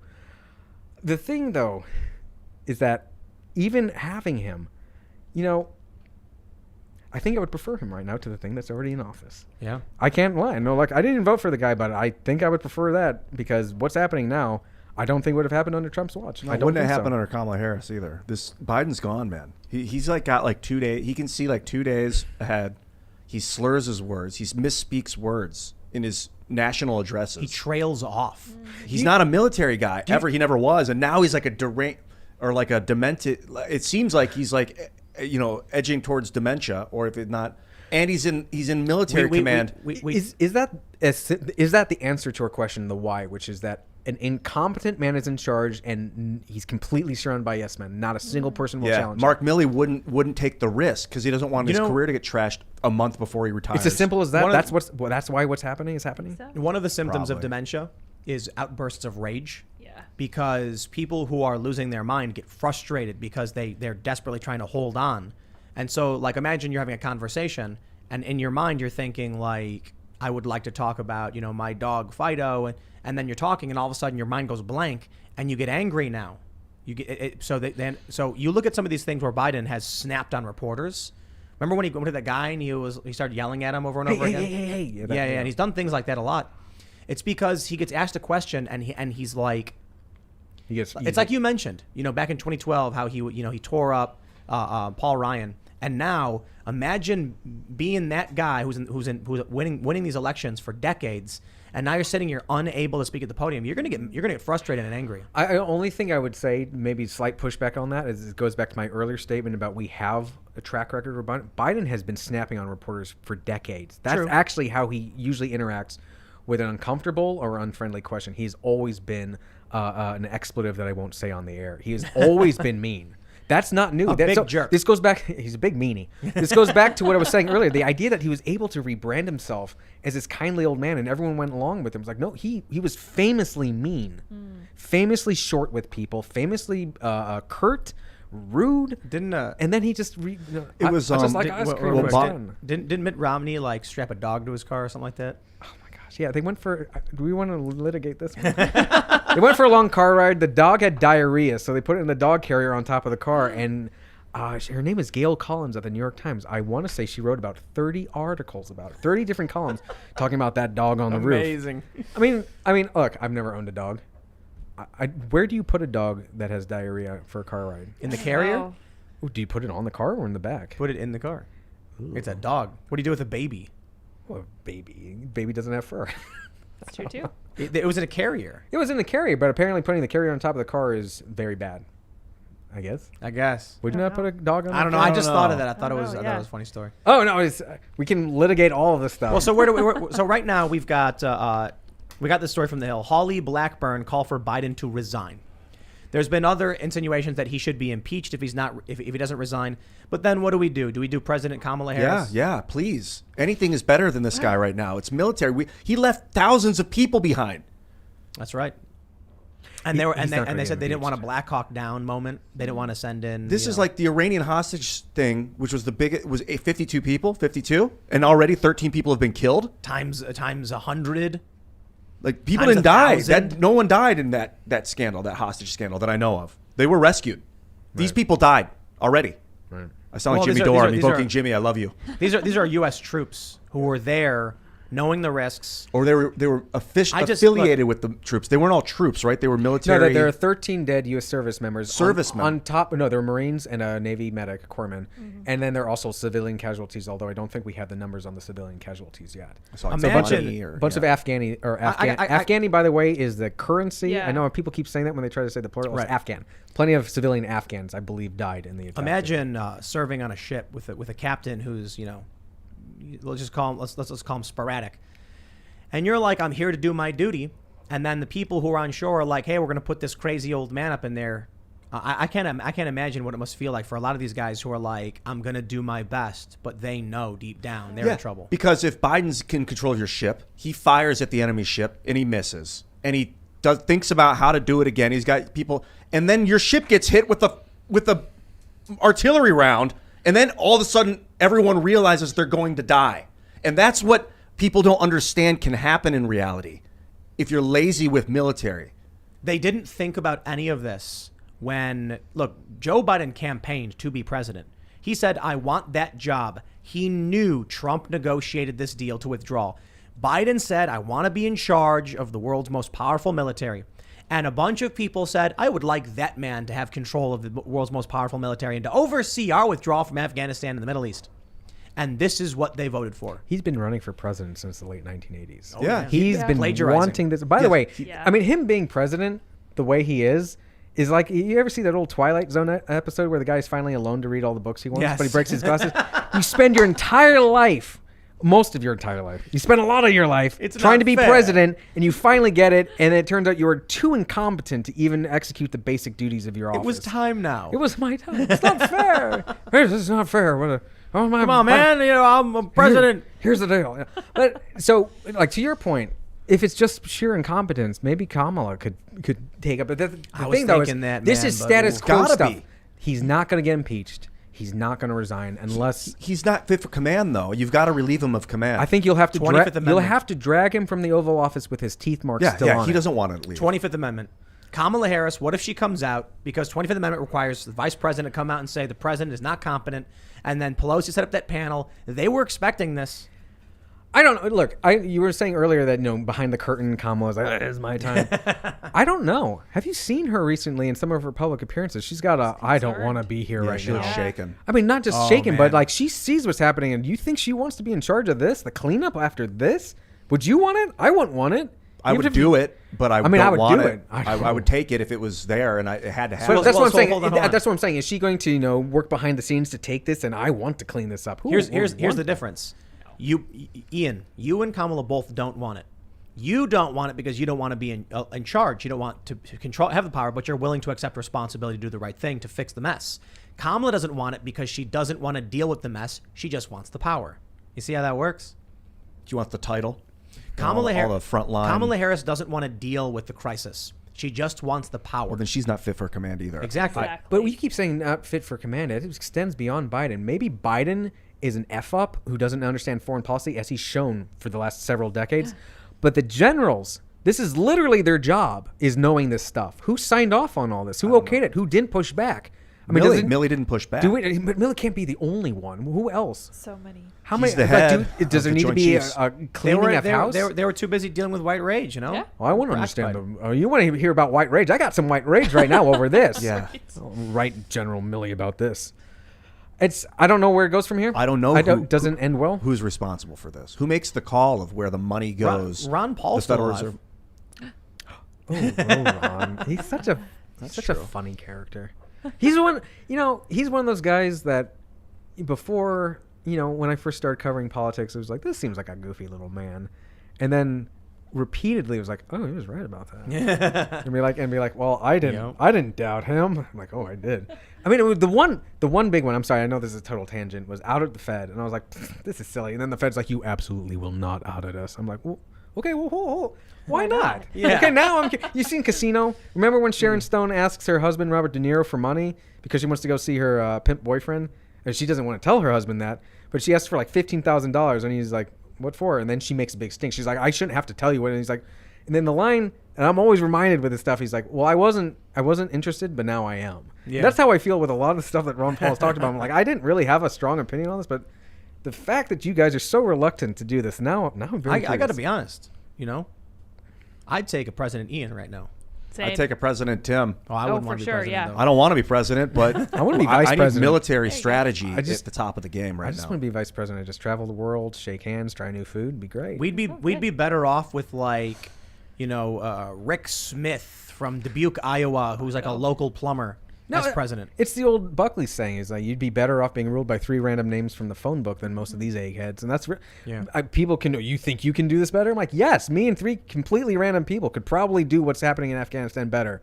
I know enough that you'd get the civilians out first. Like, this isn't hard. Not only that, but some of the low-ranking guys in Afghanistan could have done a way better job. And I imagine that's got to be really frustrating to Yeah. be deployed on the ground, knowing and sitting there being like, "Why are they doing this?" They're understaffed and they're under-resourced over there. They are working with what they have, which is not great. And the other thing, too, that I don't think a lot of people have been talking about, this sort of psychological angle to this. The guys who are there now know that they're working on the final chapter to a big foreign policy failure. Yeah. They know everything they're doing has been a build-up to failure, and they've been tasked now with trying to get the last Americans out while surrounded by the Taliban. Can you imagine what that job is even like? And then losing at least 13 of your colleagues all in the same day. I mean, none of this had to happen. You this know, way. I this was all done by a president and a White House that doesn't know what it's doing, or as some people have suggested, is actually just malicious. I've had those jobs, man, where you're like, my boss is dumb and they don't know how this stuff works. There's a lot of jobs you'll get where the manager is hired externally, and so they've never actually worked, say, the soda machine or the cash register. And they're sitting there trying to tell you how it works, and you're like, dude, you have no idea what you're talking about, right? It's frustrating. I could not imagine what it must be like to be deployed in Afghanistan and knowing what's going on in the country, knowing how the people react, knowing what the Taliban is, and then getting these orders where you're like, you want me to do what? Right. Because this is your life on the line. This ain't a cheeseburger or a cash register. I can't imagine what the U.S. Marines feel like seeing Afghans, possible Afghan allies, UK nationals, people with their papers, and they can't take them or go out and defend them because they've been ordered to stay put. The 82nd Airborne has been ordered not to go outside of Kabul to save Americans and other people, while the British paratroopers are going in, and the French special forces have been going in and doing these sort of daring night raids all over, and the Americans just have to sit there. I can't imagine how demoralizing, how much of a shock that must be. This, like, as an American, like, look, as civilians, we know the idea that Americans being left behind is such a, I never thought that this could happen. I can't imagine what this is like for a guy who's dedicated his life to being in the armed services. What it'd be like you can't go out and get those Americans. I can't do that. And we might leave some behind. That's gotta, they talk a lot during the Trump year. Sorry, not to interrupt. They talked a lot during the Trump years about unprecedented stuff. The idea that we are on course to abandon Americans in a foreign country to a terrorist death cult. Nothing like that has happened in this country before. You know what really tears at me? I mean, obviously the U.S. troops and the loss of life is the biggest thing, but I'm just thinking, like, if they didn't abandon the Afghan security forces the way they did, Afghanistan could have been successful. It could have been. They could, and in fact, you know, we've talked with other vets on the show where they said something like, you draw down, you know, the overwhelming majority, 90+% of American forces, leave a few commanders or you know, strategy, logistics with some air support, some drones, and it's done. We get out. That minimal support can help keep things secure.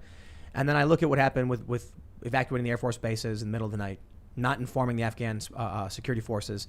And I wonder if Biden did this properly, would there be a secure Afghanistan right now for their people? I mean, maybe. A big problem that the U.S. military has also reported is that the Afghan government is extremely corrupt and susceptible to bribes and looking at their way. Another problem that I know a lot of military have reported is that the Afghans that they've tried to train, the training has been very difficult because there's a lot of lack of discipline. I've seen the videos, man. Can't do jumping jacks. Stuff like that. What is it called? Side saddle? People, jumping jacks, people straight up abandoning, just walking away because they don't want to, hashish, because they don't want to do it anymore. So I don't know if if Afghanistan would still be standing with just a few things different. I mean, it's not like there was a lack of spending or a lack of arms or a lack of training.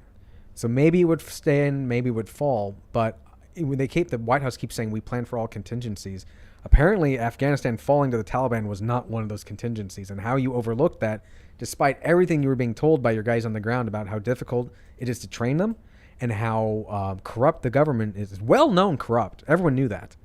We all know that.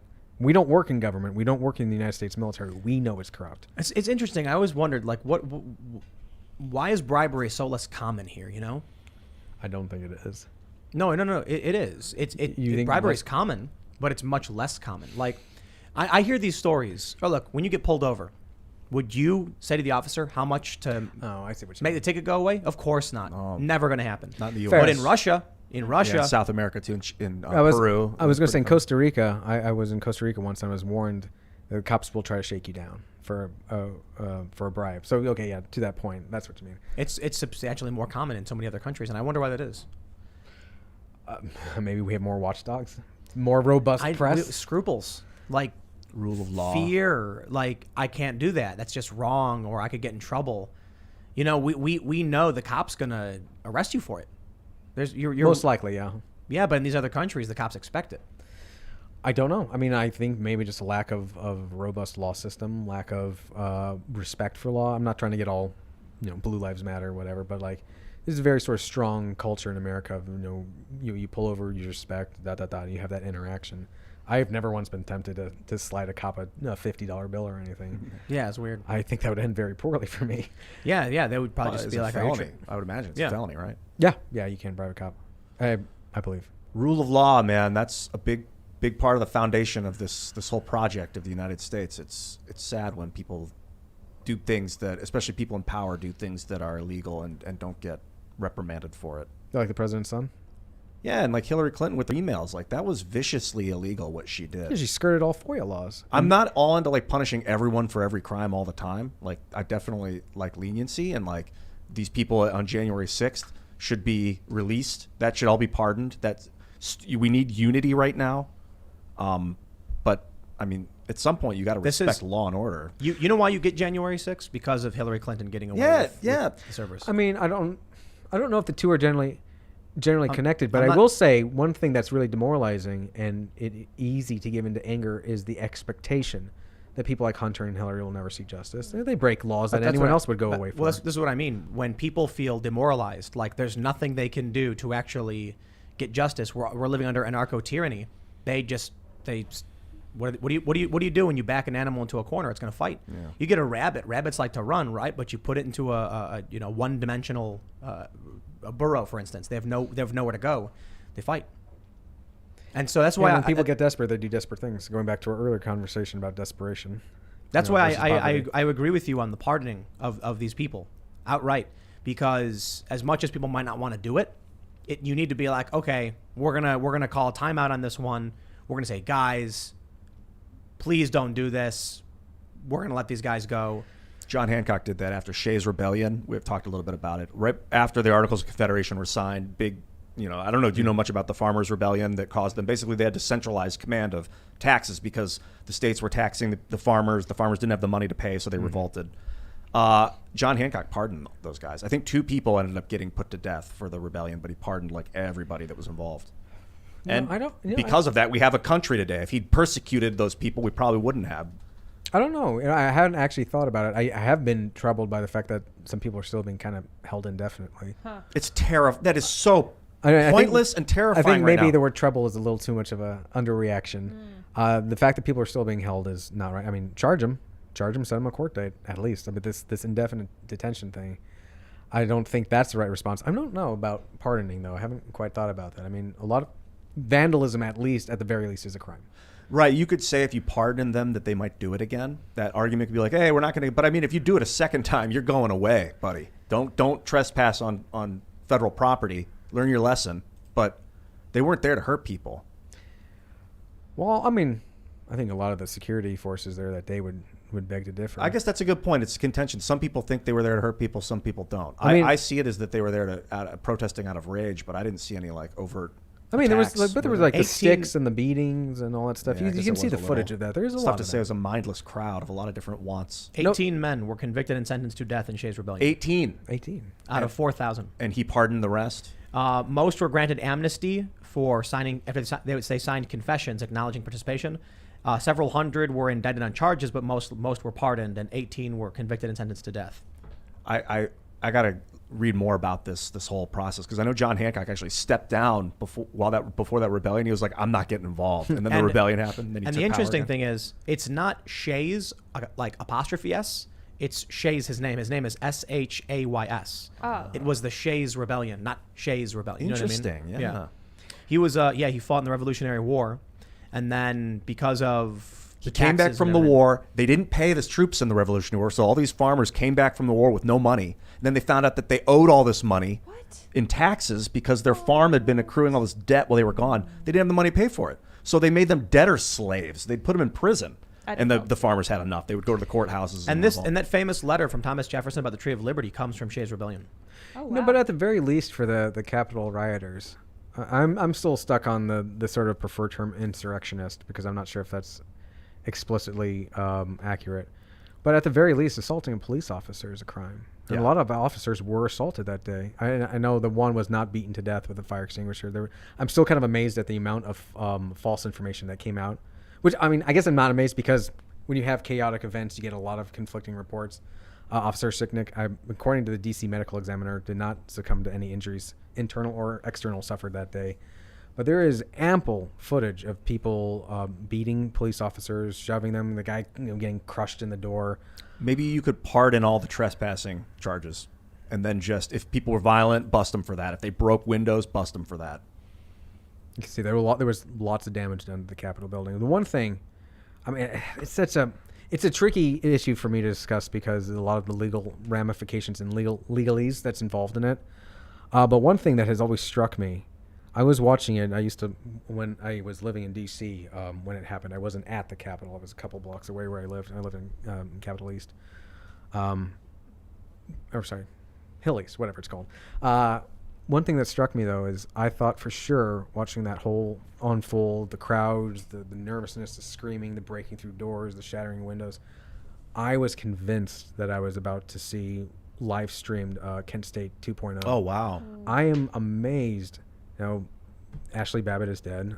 Rest in peace. Again, I'm not making any legal judgments on her participation or anything. I don't like it when people get killed. I don't like death. I'm amazed that the one death that's directly attributable, directly connected to the violence that day, there's one death. I'm amazed. Whoever trained those police officers in violent response, I think should get an award. Because I thought for sure there was going to be guns were going to be drawn. People were, because they were getting. The cops were letting them in. What do you mean? Well, some cops were, not all of them though. But especially So when you had like that one part where the speaker's chamber that goes in where Babbitt jumped in. I mean, they clearly were not letting him into that. That's where they were pushing against each other. Right. And then you had the other doors where the cops actually opened them up. Well, took no, selfies with not people. the speaker's chamber. You had two cops guarding it, and then they were. No, I mean the shuttled building. away. Outside the building. Yeah, but some doors were open, not all of them. Some of them were forcibly open. You can I know. see the inside. What I'm footage. saying is, there was this push into like one of the center doors, and then you get like the SWAT, the cops with special. They're shoving people are getting smashed inside the rotunda or whatever, and then you had doors off to the side.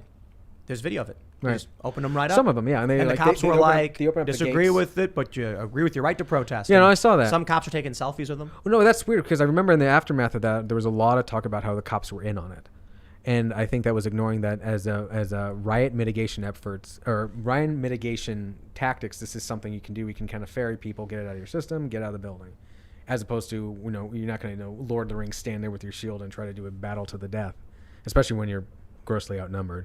Now, I don't know if we need to litigate all of this, but I just keep thinking about the day and the sort of chaos and confusion, and I'm still amazed that there were not more like itchy trigger fingers. I think that's a huge blessing, and I'm amazed. Again, I'm not trying to mitigate Babbitt's death or anything or make any legal judgment on that, but I'm surprised that there was one death. You were there. I wasn't there. I was not in the okay. building. I lived near. You were there. close by, though. Close by. The You helicopters. watched. Wow. Yeah, and I'm just amazed that it wasn't more violent. Now, I know whoever sees this will probably, how dare you say the insurrection wasn't violent. I'm not saying that. Well, we now know. I'm surprised it didn't spiral more out of control is what I'm saying. It is now definitive it was not an insurrection, as much as we were always saying it wasn't. The FBI came out and said that there's no evidence of coordination, not from the president or anybody else, and of the groups that actually planned on breaking in, they had no actual plan. But does that, and see, this is why I was saying earlier it's difficult to discuss, because does that, I don't know if that negates the legal term for insurrection, just because No one's been charged with insurrection. just because there was There's no no insurrection. just because there's no coordination doesn't mean it's not an insurrection. I mean, storming Capitol building during Congress's business to certify the election, doesn't that not technically count as insurrection? Ask the prosecutors why they're not charging anybody with insurrection then, because there's none. No, I mean, Didn't happen. I guess, but I was just saying, I don't know the fact that there was no coordination. I don't think then means that it wasn't I insurrection. actually think if there's no coordination, there's no insurrection. Yeah. So like, how are you gonna? The insurrection is the idea is like a direct. It's intent. It's a goal. It's you're doing a thing for a reason. It was a riot. Yeah, That's a it. lot of people who've been interviewed since then who participated, almost to a man, they're like, I have no idea why I did it. I just got caught up. I don't know if any of you have been involved in sort of a spur of the moment mass movement activity with a group. Yeah, I've covered a bunch of riots. Oh, that's I know right. to avoid. I was at Mardi Occupy Gras. Wall Street. That's the good one. Mardi Gras in everywhere. St. Louis. Brazil, Right. Turkey. Yeah, That's but crazy. no. I was saying the Zuccotti Park stuff. Like a lot of that is just you get this mentality like let's do it, be legends. You don't really think about it, and we've seen this post-insurrection. A lot of people have been like, I have no idea why I did it. Some Mob people, mentality. Mob mentality. It's a strange, real thing. It's like why people cheer at sports events. Yeah. Why are you screaming? Who No, cares? I mean, You're if you're excited. I watching, mean, you can't disturb the opponent's team if you yell really loud. if someone scores your team scores a point, you're gonna be like, Also, yeah. on you're a excited. microcosm, I was sitting at my friend's baseball game, and my friend hit the ball, and I went, yeah, really loud, and the first baseman got stunned when I screamed, and the ball went by after the outfield. Good. I was like, I'm the fourth man. So now you can with the riot, you can break it down to, was it insurrection or was it just people got caught up and things got out of control? I think more the latter is what it seems to me. The thing that I keep coming back to is I'm just surprised it didn't spiral more. With the lack of communication, half the cops people apparently walked not out and just like walked I know. home. Some people walked out and some people were hospitalized. It's like there was no communication. Half the cops didn't know what was happening. About 140 police officers suffered various injuries. And yet, like, there wasn't shootings. There weren't people, don't you move. I'm surprised. That's all I'm saying. I'm just surprised. I really thought stuff was going to go sideways super fast, super Oh, hard. yeah. And I'm When extremely I heard grateful that there it was, didn't. when I heard there was tear gas in the rotunda, I was like, oh man, Yeah. wow, it's But- getting hot. like And you then saw Facebook banned me for That it. one video of the one Capitol police officer who like redirected the protesters away from the main I chamber. don't actually believe that. Perhaps. My point, though, in that video, he has his hand on his gun the whole Right. time. Like, again, I'm just saying everything there seemed to me to be about 1 degree from going really bad really fast. And it did go really bad for one person. I'm just surprised it wasn't more. They pushed this narrative that he guided the group away or whatever, and I'm like, I don't believe that was his intent. I don't think know. he was just backing away from an angry mob. I mean, I don't know if that was his intent. It's what he did, though. So even if you accident into something successful. No, he didn't though. He went up the stairs and went a specific direction. In fact, you could argue he actually led them to Pelosi's office. No, I mean, Then they broke in and then they stole her laptop. Why don't we say that? because I'm sorry, what? Why don't we say that cop actually led them? Oh. He led them. Look, the cops opened the doors. We know that. And then this one cop, all of a sudden, is guiding the protesters. Next thing we know, they're in Pelosi's office stealing her laptop. I think The point is the cop was backing away from an angry mob. He didn't want to confront them, and he chose a direction to back away. Right. The cops should also be pardoned for any involvement in this. The people didn't hurt people, like you said. There wasn't violence. There was very, very, very little violence. The Ashley Babbitt thing's terrifying, but she was like forcing her way. It looked like into the inner chamber, and they were defending the Capitol. None of those people, basically, the cops and the people kept it pretty civil.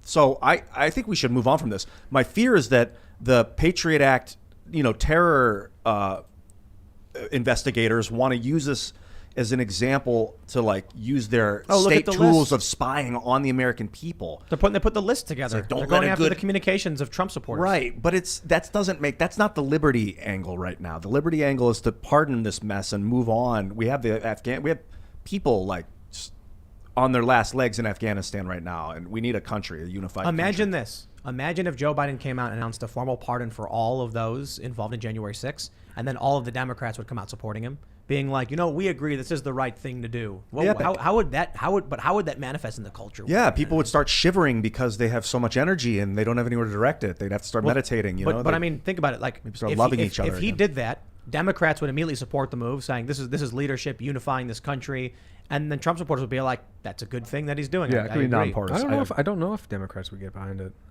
They are Yeah, they would. committed to this investigation of this committee.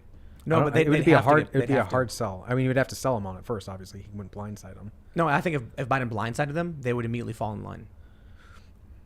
He better do something if he wants to save face. Right now, he's got to do some epic diplomacy. No, it's interesting though watching some. Again, I think a lot of the international reporting on Afghanistan has been pretty sharp and very sort of like uncompromising, but it's been predictably disgusting watching how a lot of commentators and cable news talking heads. I mentioned this because of January 6th specifically. You have people like Joy Reid who've been trying to redirect attention from Afghanistan to the January 6th, being like, we should talk about the terrorists at home. Yeah, our Taliban. It's like, well, first of all, we can walk and chew gum at the same time. Secondly, you seem a little too excited about this. It almost feels like you're using this like a political chip, just a little bit. It seems like you really enjoy this and don't want to talk about that clear cluster F over in Afghanistan. Yep. So I would say don't let them distract. You can do both things at the same time. For me right now, my obvious interests lie in Afghanistan. That to me seems to be the more pressing and horrifying and real and clear and present danger. The reality is that Afghanistan is a distraction for the fact that they just put out a list of Trump supporters and they're going after private communications, and the fascism is coming to the United States. Yeah, it seems I'm like half kidding, by the way. That was like trying to pull focus away from Afghanistan too. Like they're like, or the other way around. Yeah, there's such I'm just bad saying, press, this Afghanistan thing. The reality, all these other things that are popping up right now. It's not really. Pro wrestling. It's just this. It's just the Biden administration and the Democratic Party are just in a weird state of chaos, and that's it. I think the only thing keeping them together is that they have really good discipline when it comes to unity. They're just sticking together. Yeah. I mean, to the point about that list, like that to me suggests more than anything that there's a large political angle. It's not about restoring our norms or protecting our core democracy or whatever those cliches they're using. It's a dragnet. They're splunking to see what they can catch, and that's why they're no. I think they want to understand Trump's strategy. That's why Scott Pressler's on the list, because he registers Republicans to vote. That's what he does, and he cleans up garbage. So they want to understand the strategy Republicans have for registering new voters. They go after Trump's spokesperson for the campaign. They're just trying to get communications so they can see how he was running his campaign. They want to get sources. It's a big fishing expedition. Not because I think they want to arrest people necessarily. It might get to that point, but they want free consulting. Like, I mean, look, the stuff that they're going to dig up from these activists costs money for campaigns, and now they're just taking it all. But why would they go through this trouble when they already have stuff like Facebook in their pocket helping them with all their get out the They don't understand how Trump rallies people, and they want to understand his private metrics. They want all of his data going back from April until after the election, on the election, meaning they want Trump, all communications between all these different government agencies and all the people who worked on the Trump campaign. They want to know every detail of his campaign.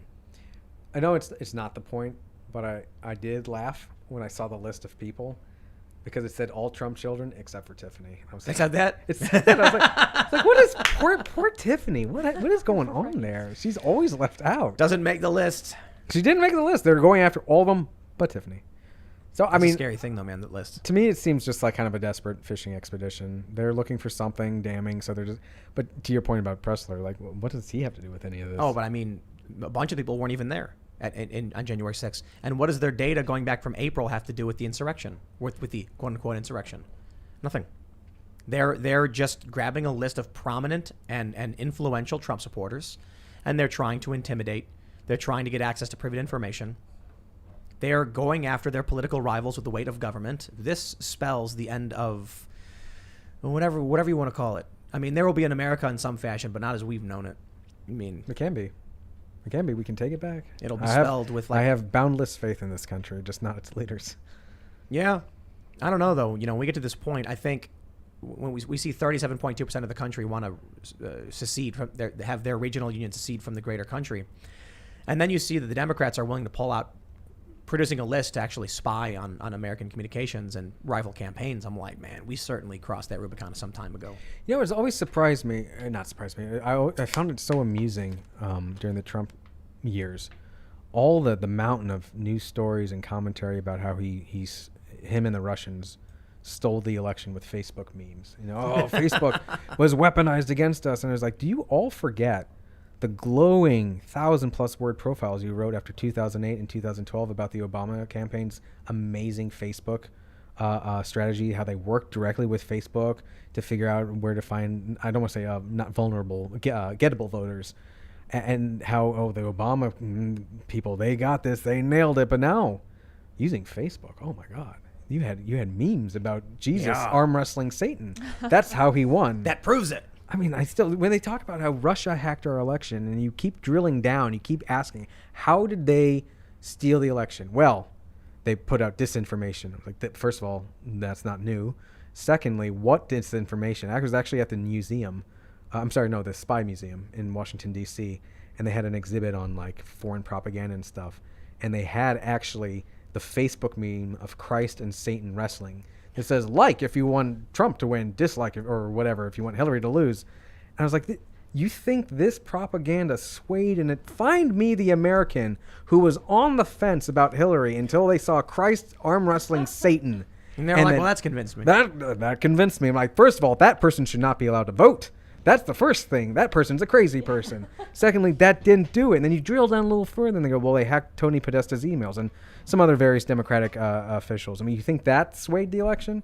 I would argue the FBI and the 11th hour Comey thing hurt her more. Definitely. Which I think they believe, which is part of the reason they hate Comey. Let's go to Super Chats. If you haven't already, smash that like button. Go to timcast.com, subscribe. We're going to have a members-only segment coming up at timcast.com. And share the show if you like it. Leave us a good review on podcast platforms. And I'll just mention something, too. Spotify took down one of my Tim Pool Daily Show. They took out an episode, and I have no idea why. Which episode?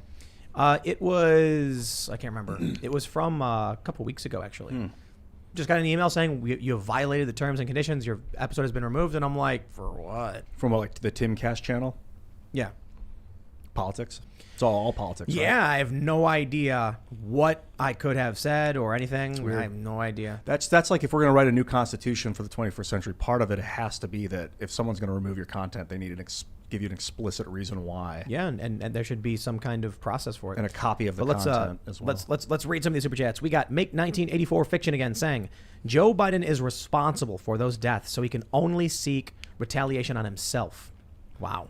Yeah, that's how you were saying how he freaks out on reporters. That's like what he's doing about the Taliban. We're gonna go after with everything we can if they hurt us. It's like, dude, you put us in this position. Right, and the different talking points, which is, well, this is why we're leaving. Also, I need to put in more troops to go get them, or we might put in more troops to go get them. I'm like, well, which one are we doing? And I'm sorry, one of the things that I found particularly disgusting about all this is his first major press conference on the disaster over there. He actually blamed the Afghans for the Taliban takeover. He basically said those guys are too chicken, whatever word, a bunch of cowards. They're weak. I'm not going to sacrifice American sons and daughters to fight a civil war. The Afghans won't fight for themselves. I'm like, they have been 60,000 Afghan police and national security members of the army have died since 2001 fighting the Taliban in their own backyard with every personal risk to their life and liberty in their own backyard. They have nowhere to run if it fails. And he blamed them for all of this. And I'll say this too. I initially praised him for pointing out when we learned that the Afghan security forces just basically abandoned ship. I was like, you know what? He's right about that. Why are we going to fight if they won't? And then we learned about the stripping of logistics, air support, Bagram, and I was like, okay, well. He stripped air support. He basically whacked him in the leg with a crowbar and then said, look, they won't even fight. All right, let's read a little bit more. That's my president. We got Gerald Armstrong says Biden committed treason by sending the Taliban a list of American citizens in Afghanistan. Wow, that's an Hard to interesting argue point. with that one. Yeah, providing material support to an enemy.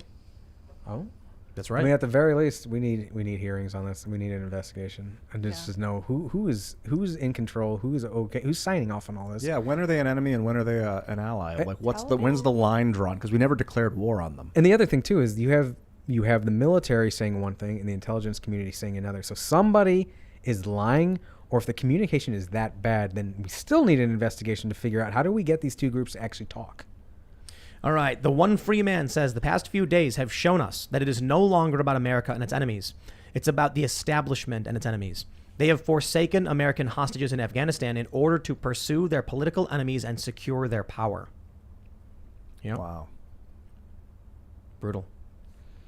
The Curly Afro says military politics is Leviathan. May see Vax's political move by the high-ups to get promoted, earn leadership positions by making troops get vaccinated. A corpsman fell helping his Marines and treating the sick and injured in Afghanistan. Till Valhalla. Kinjin says, all of us keyboard warriors need to contact our rep and senators demanding this change. Get involved in your local, state, and federal elections. Stop being the silent majority and get involved. Yes. Absolutely. Yeah. And we got some more treason comments. Trash Panda says, how is this not high treason? Forget impeachment. Bring charges of high treason against Biden, his entire administration, including Harris. My guess is Slippery because we slope. never declared war on the Taliban, so it's like it's ambiguous if they're even considered enemies at this point. We have a ceasefire with them, and we're working with them to get our troops out. Is the idea? I tell you what, one of the strangest things is today, the I can't remember his name, his Army general, and Biden, both of them today, we're talking how we've been in regular communication with the Taliban and cooperating with them to help deal with ISIS and all that, and we sometimes share information with them, but also we can't trust them. I was like, whoa, how long have you been sharing information with the Taliban, and why? That's insane. Even if it's for the effort of trying to root out ISIS-K, whatever, why would you ever, what is this, enemy of my enemy nonsense? Is that what this is? I think so. I know, because it'll change from day to day who the enemy We've been is. doing this for decades. We arm one group to fight another, and then both of them end up coming after us. Yep. The same people, man. All right. Doctor says the May 1st deadline might have something to do with being in the middle of Ramadan. Throughout the years, there has been a couple of ceasefires coordinated with the Taliban because of Ramadan. Interesting. Is that when Ramadan is? I have no idea. Because then there's no... Or is that when... Does the Taliban strictly observe combat during Ramadan? I have no idea. I would be surprised if they did. I mean, I wouldn't. If that's what people expect of you. Yeah, Monday the 12th of April is when it started this year. Oh, yeah. And it goes for April 10 to May. days. So it was just after Ramadan they were going to... All right, let's see. Oh, no, it ends May 12th. So, yeah, it was during Ramadan they were going to... James Rogers says, comparing Kabul to Saigon is giving into willful ignorance. Saigon fell 2 years after we pulled out. Stop feeding stupid. We lost the peace, not war. Interesting. No, I've been saying that for weeks. People are like, this is not our Saigon. I'm like, you're right. This is far, far worse than Saigon. Way worse. I mean, not to downplay it, but in comparison, Saigon got off easy compared to what Afghanistan's seeing now.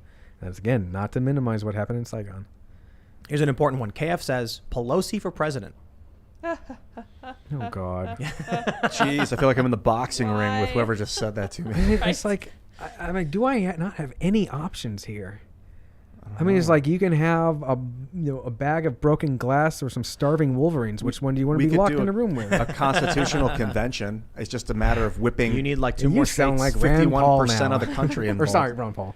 Constitution, man, I haven't heard about that in a long time. All right. 1-2 says, Tim, Glenn raised $20 million in 48 hours. We all donated. This is an absolutely amazing audience. God bless. Yes, absolutely. Everybody working. That's fantastic. Dude, shout out to Glenn Beck, man. He spoke truth to power when he was at Fox News. And I highly recommend go check out his last episode with Fox because they fired him for calling out the Federal Reserve and all the people, the bureaucrats that were trading money between the revolving doors. It's incredible. The next day he got his release and he was no longer at Fox. Was then it he started also the Blaze. He knew he was on his way out. So. I don't know. I don't think he did. He got red pilled and told everyone, and they were like, no. He'd been on his way out for a while. He'd been wanting to launch his own sort of empire. And then I got to a point where I think he just kind of Jerry Maguire'd it. Yeah, G. Edward Griffin on the show and then just blew it open. It was awesome.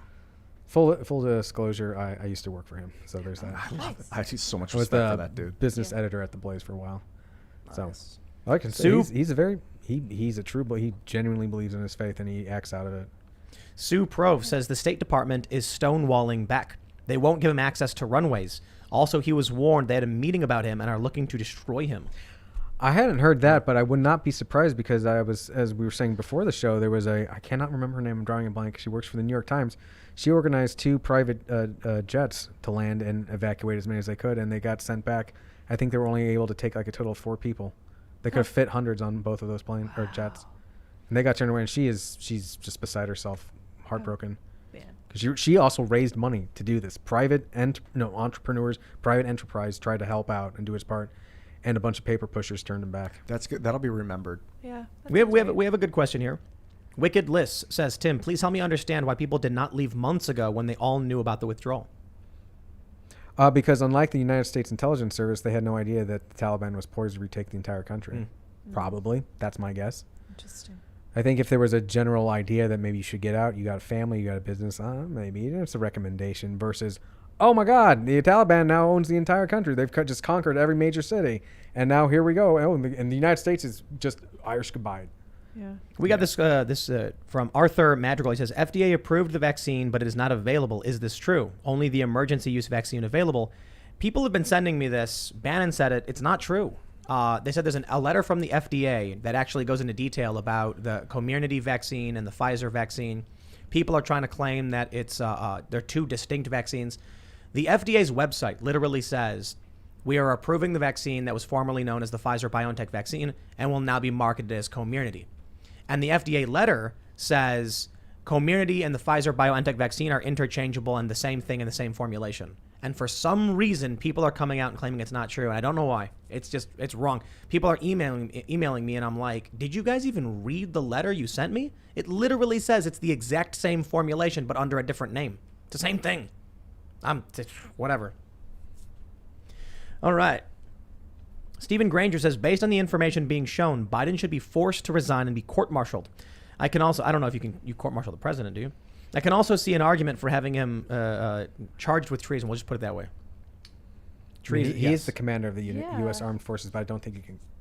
I don't know. That's a good question. I have no idea. Yeah, curious now. I will have to look that up. I think Ian's looking it up right now. Oh, can you court? Now you're on a watch list. Cannot be court-martialed, no. Yeah, according to Quora.com. Yeah, I think. Yeah, no. Even though you're the commander of the forces, he's considered a civilian. That's right. Why. He's still civilian. Right. A civilian is commanding the military. What is wrong? No, that's right. That's great. That's civilian oversight of our U.S. Armed Forces. That's by design. I'm all for that. Absolutely. Which is part of the reason I was so pissed off about General Milley wising off during the congressional hearing about white rage. He answers to Congress, and he was way out of line when he was like, I'm sick of your stupid questions. I want to understand. I was like, oh, you sit down. You answer to them, and that's very intentional. The British seem to have a civilian leader and a military leader that co-run the country together. I think they have the prime minister and then the something else. And that's why we rebelled. And like, Right. what's his name? Sorry, Winston Churchill was the military head of the time, Ian. but he wasn't the. They prime. have a House of Lords. Yeah. It's pretty messed up, but they have somebody running the domestic area and then someone that knows what they're doing running the military stuff. Like, Well, we've got Biden running the military. We're ideally supposed to have the generals who know what they're doing, but they Right. are all answerable to Congress and the president. They answer to the civilians. And that's strictly by design, basically almost based on how it was done in Rome for a while before the generals took control. But I like that setup. I want that setup. I don't want the military kind of acting on its own, especially if you have people like Milley who are now off on his own doing critical race theory or whatever. Like, no. You answer to Congress, and you keep your mouth shut unless asked a question. Here's a good one. Not you personally. Well, hey, sorry. I'm getting ready. Yeah. John Marafa says Dr. Steve Turley stopped using the term rhinos and now uses Diablos, Democrats in all but label. Huh. That's good. Well, it's not bad. That's Yeah. pretty, Just pretty makes me sweet. think of the video game, though. Diablo.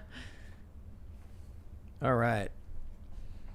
What is this? The Blank podcast, the Null Space podcast with Ian Slater says Glenn Beck is now the GOAT. Indeed. It's great stuff. Well, hopefully it's working out. I don't know. People are saying he's getting Yeah, I blocked hope or it whatever. works. I wouldn't be surprised. I hope he's not, but this has already happened once, so I wouldn't be surprised if it happened again. The Wolf says Milley and military are too busy dumping millions in a campaign to make memes and anything not in the SJW BLM agenda extremist in the military. Crazy. Jolyn Turk says the late Johnny Carson did an entire skit about the loser liar Joe Biden. Carson straight up called him an idiot, and he was absolutely correct. Ooh, You know, Yeah, if you needed a reminder how long this guy's been in the game. Johnny right. Carson. But, I voted for his character. I'm like, you've been warned, man. Come on, man. Nipple Sweat says Tim Kennedy brought 400 people onto the airfield. The base commander kicked them out and told Tim, "This isn't the Tim Kennedy show." What? What? So you're not Wow. allowed to rescue people? They'll just throw you out? I hadn't heard that. I'll have to look that up. Interesting. Crazy. All right, let's see. Jeffrey Paris says, Becket, I love your work. Based on what you know, do you think the next conservative president should fire everyone on Mahogany Row at the Pentagon? Also, Ian, is your hair Starfleet regulation length? No, it's not. I think if there's anything that was proven by the Trump administration, I hate the term deep state because people automatically start conjuring up conspiracy theories, all that.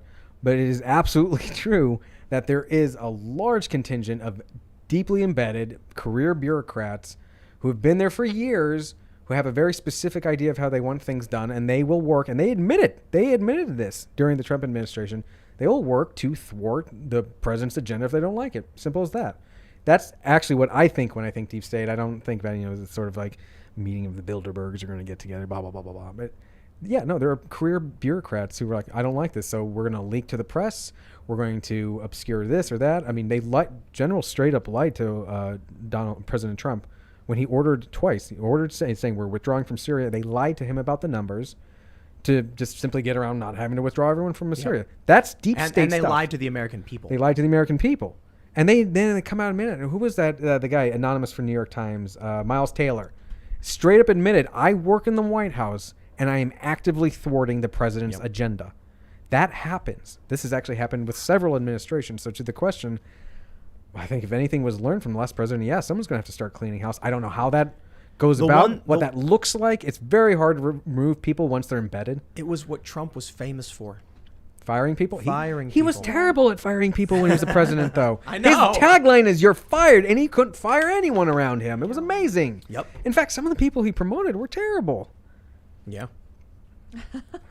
Elizabeth Carmela Comedian says, when I saw Glenn stream late last night from the Middle East, I myself donated to the Nazarene Fund. That man is a true patriot. I have so much respect and admiration for him and what he is doing. If you can donate, please do. Yeah, man. I remember I got invited to go on Glenn's show. They flew me out to Texas and sat down and talked to him for quite a bit because we did like a couple different shows in one sitting because he's got like the radio show, the podcast, whatever. And I thought it was absolutely fantastic. He's calm, rational, reasonable. We had arguments, we had disagreements, and it ended with a handshake. And he was like, you did great work. And I was like, yeah, it was absolutely fantastic. Big fan of Glenn. He's a great guy. He's a hell of a showman. Oh yeah, definitely. And they have this massive movie studio. Yeah, It's crazy. He considers himself.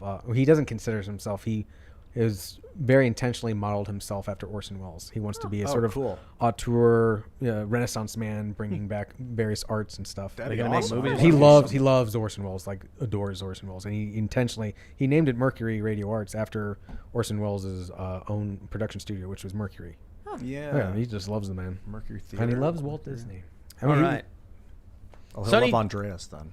Sonny James says the only reason America won the revolution was because the British public wasn't interested in funding it. Despite what Hollywood narratives tell us, it wasn't because we fought the greatest revolution ever. Scares me is this admin focused on us. We won the revolution for a lot of reasons. Yeah, there were several factors. But I think the French was probably one of the biggest. It's a huge one. Because what actually happened is that the conflict in the colonies was essentially more war for the British when they were already at war in Europe. They couldn't handle it. Oh God, it was also King George had lost his friggin' mind and was a horrible commander-in-chief at the time. Really? Yeah, he was going insane at the time. That was actually a huge issue. Where that was engulfing a lot of British politics at the time and was very distracting to the overall war effort. The British had no stomach for a war in the Americas. Oh, They were turnabout like, is just fair end play. it. Let them go. Turnabout is fair play. Oh no, we're getting slapped in the face by karma. Mm-hmm. I'm kidding. All right, let's see I'm what- mostly let's- kidding.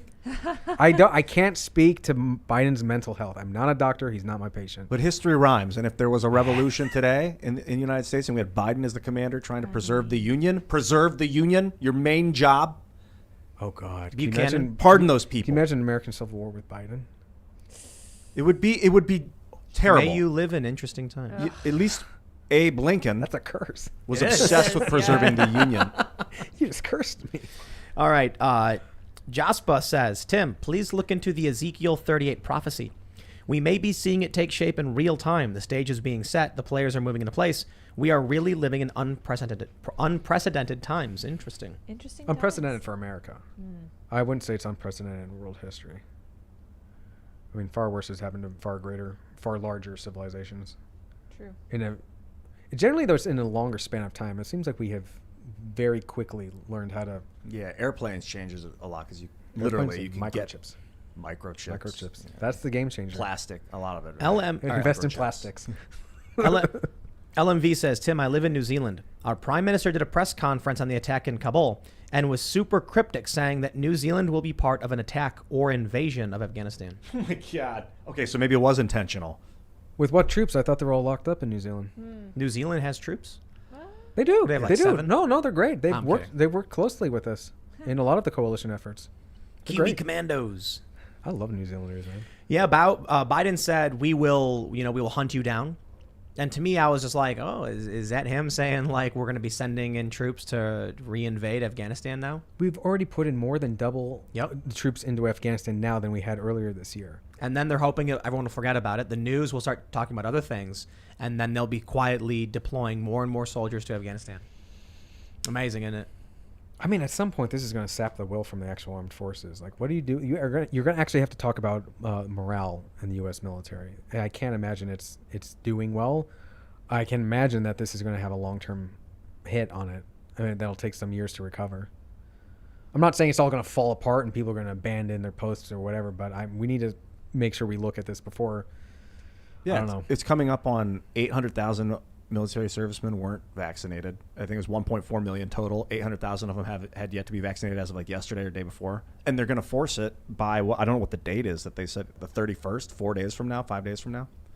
So that's another, and if they don't want to do it, talk about morale. Rory Shively with 8 clown face emojis. That's about where I'm at, Rory. He's a funny guy. All right. Brian Knowles says, you said Bagram Air Base seemed intentional. I've been thinking the same thing. Every common sense thing to do done backwards. Biden wrote the first Patriot Act. Maybe arming terrorists. Oh, I don't know. I mean, to the conversation we were having about the riot and holding the rioters and all that, I mean, we've been saying, no, what was it for, the war on terror? You know, what did we get out of it? Well, we got one thing. We got an explosion of the surveillance state on us.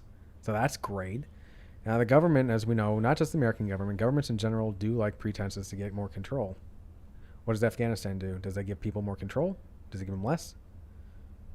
That's always the media is going to go full gung-ho with like Biden is a true president once he starts sending in the troops and once all these other countries start bolstering troops. He's going to rescue them from Trump's botched escape plan. I don't know. Oh my God. I think a lot of people are underestimating how sapped a lot of Americans feel after this of 20 years. I don't think we talk about we're going to put more troops, and they do it quietly, like you were saying. That's one thing. But a big grand, we got to do this, America. There's not going to be support. People don't want it. I don't want it. No, but the media will say they do, and the polls will come out, and the polls will ask very like funny questions like, "Do you think it would be bad if babies are killed in Afghanistan?" And they say, "Yes, I do." Like they support the war. Yeah, with a sampling size of like 130 people. Right. 98% of Americans. All from D.C. on like K Street. The average income, you look it up, it's like $486,000 a year. Who are these people they're polling? We surveyed 130 defense contractors. The average job is Halliburton and Boeing. Yeah, man. There's so much money. Do you want to deploy more Americans to go fight nation build? I don't think 100% yes. We polled one guy. It's the CEO of Lockheed. No, but it's like if there's no will for it and Americans are actually opposed to it, that comes back at the voting booth. You saw that in Syria, Syria, but hold on. It comes back to the voting booth. That down. But Biden, what is Biden? You think Biden's going to get a second term? I don't think he's going to last his first term. Yeah. So Biden can come in and be like, "Oh, I deploy 100,000 troops. You know, they didn't get the vaccine. They go to Afghanistan." And then Americans are going to be like, "Get them out, get them out." No one will have the will to do it. Republicans will sit in their hands. Come 2024, they'll vote for someone else and go, "Yay!" And then we'll have 3 years of troops in the Middle East. But you're forgetting 2022, which Democrats are terrified of. I don't know if they want to jeopardize. Right, I'm saying the Republican Party is not going to do anything. I'm just saying, if there's one thing both parties love, it's holding power and gaining more power. And if they know they're going to get wiped out in a landslide in 2022, I think they won't go. But what are the Republicans going to do? Well, that's always the. They're going to get in and then they're all going to get in, and they're going to have the House, and then Kevin McCarthy is going to be like, "Slow down there, Democrats," and then Mitch McConnell's going to be like, "Slow down there, Democrats," and that's all they're going to do. Nah, I disagree on McCarthy. Yes. I'm generally supportive of McConnell. I have been impressed with. He's a master parliamentarian, and he has made so many gains in the judiciary. I think people always sell him a little short with the. See, the problem with conservatives is that they're. Imagine you're playing a game of football, and you tell your team to run to the end zone and defend it from there, and then the other team is like, okay, and they casually walk to the red zone. It's like, why would you let them do that? That's Republicans. They don't fight on the cultural issues that shape our country. They think if we just get a judge, we're fine. Okay, then congratulations, because in 10 years, all the judges are going to be ultra woke, and you're going to be like, well, this one's only a little woke, because you're not actually doing anything to defend your values or fight back. I mean, I don't know if I would blame McConnell for that explicitly. I mean, you can only blame him so much if the people he gets through aren't very good. He still got them through, and the best of the crop. But the thing I will say that you're absolutely right on is that social issues have long been put in the back burner, and stuff like the Republican Party has basically tolerated pro-lifers for since Roe v. Wade, as just a necessary part of the coalition. They don't care what they think or what they believe. Yep. They haven't tried anything to I remember during the election. Democrats are coming out demanding universal health care and a Green New Deal. What are Republicans demanding? Tax cuts. Same thing. I mean, look at what the infrastructure bill. That's not even going to get held up. Geez, $6 trillion? Through four, I believe. It was two separate bills, 1.2 and 3.5, so upwards of $5 trillion. Because we have that money. What was the $6 trillion number that got knocked around yesterday? I mean, maybe it got revised upwards. Did they add any writers to it? I don't know. Biden said $6 trillion. They just put anything. Just make it 10. This is interesting right here. Cryptic says the Supreme Court just overruled the eviction ban. I had seen that actually Kavanaugh wrote the opinion on it. I haven't had a chance to read it, though. Did he write, "F you, Biden, I already said this. Why am I saying it twice"? Because Biden doesn't remember the first time. And so if the Supreme Court can say this is illegal and Biden says, "I'll do it again," what's to stop him from just doing it again? And again and again. What enforcement mechanisms are there? Supreme Court doesn't have any. They just take him back to the court. I mean, the president already said once. He's like, that'll get sorted out in the court in a couple months, but until then, people will be safe. I'm like, so legislation by tangling things up in the judiciary. Like, that's not a way to legislate. I think what it really means is that if you are a landlord in any capacity, you can now just disregard the illegal decrees from the president because they have no merit in the country. And if you have to go to court, you'd win. Because you're going to be like, here's the Supreme Court, Your Honor. Is going to go, Going to court is, how long is that going to take? Yep. I mean, a lot of people don't have that time. I think it basically just means you can ignore Biden's fake illegal eviction ban. Yeah, but what do you tell the squatters? You kick them out. What do you mean? I mean, what happens if they no, the president's on my side. He says I can stay. You call the police? What law are the police enforcing? You're evicting them. I know, but if the president has already put a moratorium on that, Supreme Court has already said doesn't exist. but then the president does it again. I And mean, that's why I'm asking. Like, what's the enforcement mechanism? Well, it's an issue of whether or not the police are anarcho-tyrannists, and I'd imagine they are. In which case, the cops are going to go to you and go, sorry, I can't help you.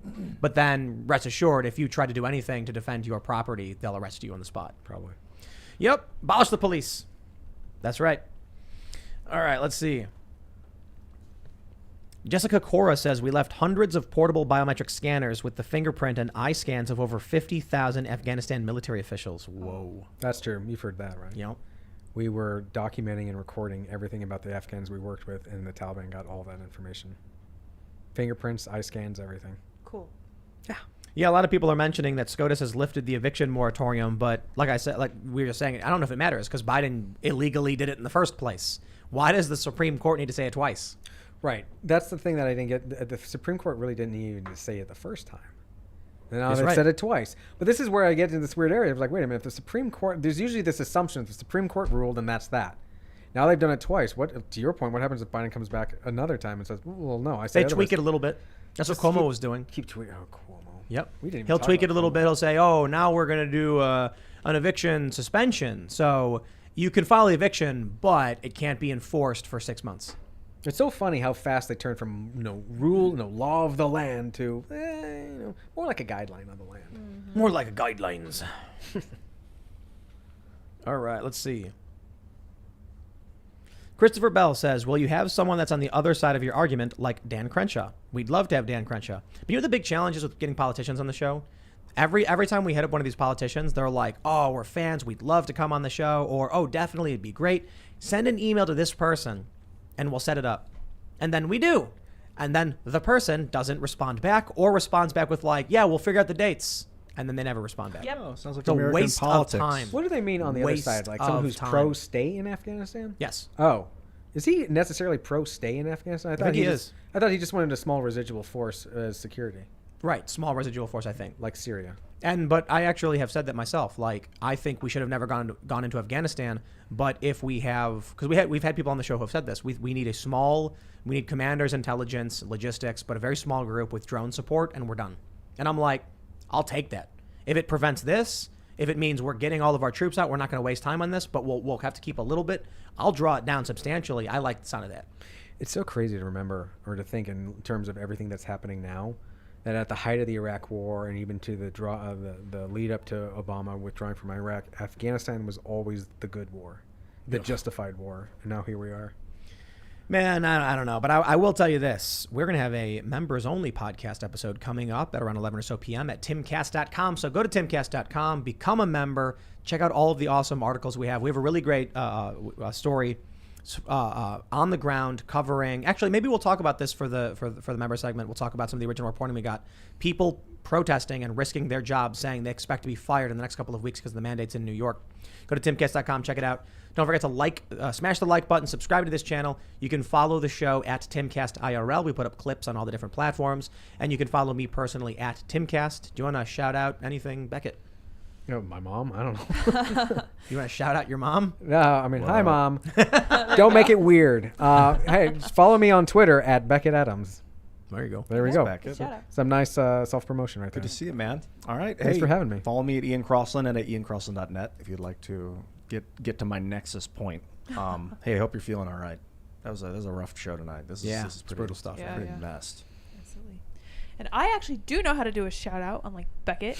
You guys should follow me on Twitter at Sour Patch Lids, as I'm approaching the number of followers as Sour Patch Kids. Very excited about this. This is my goal in life, and I appreciate all your help. Thanks for hanging out, everybody. I know this was it's so brutal because I'm like, you know, some days we have fun stories that are like still politically relevant and everything, but usually, you know, it's always so negative. So go to timcast.com if you want to hear more of that. Thanks for hanging out. We'll see y'all there. Bye, guys.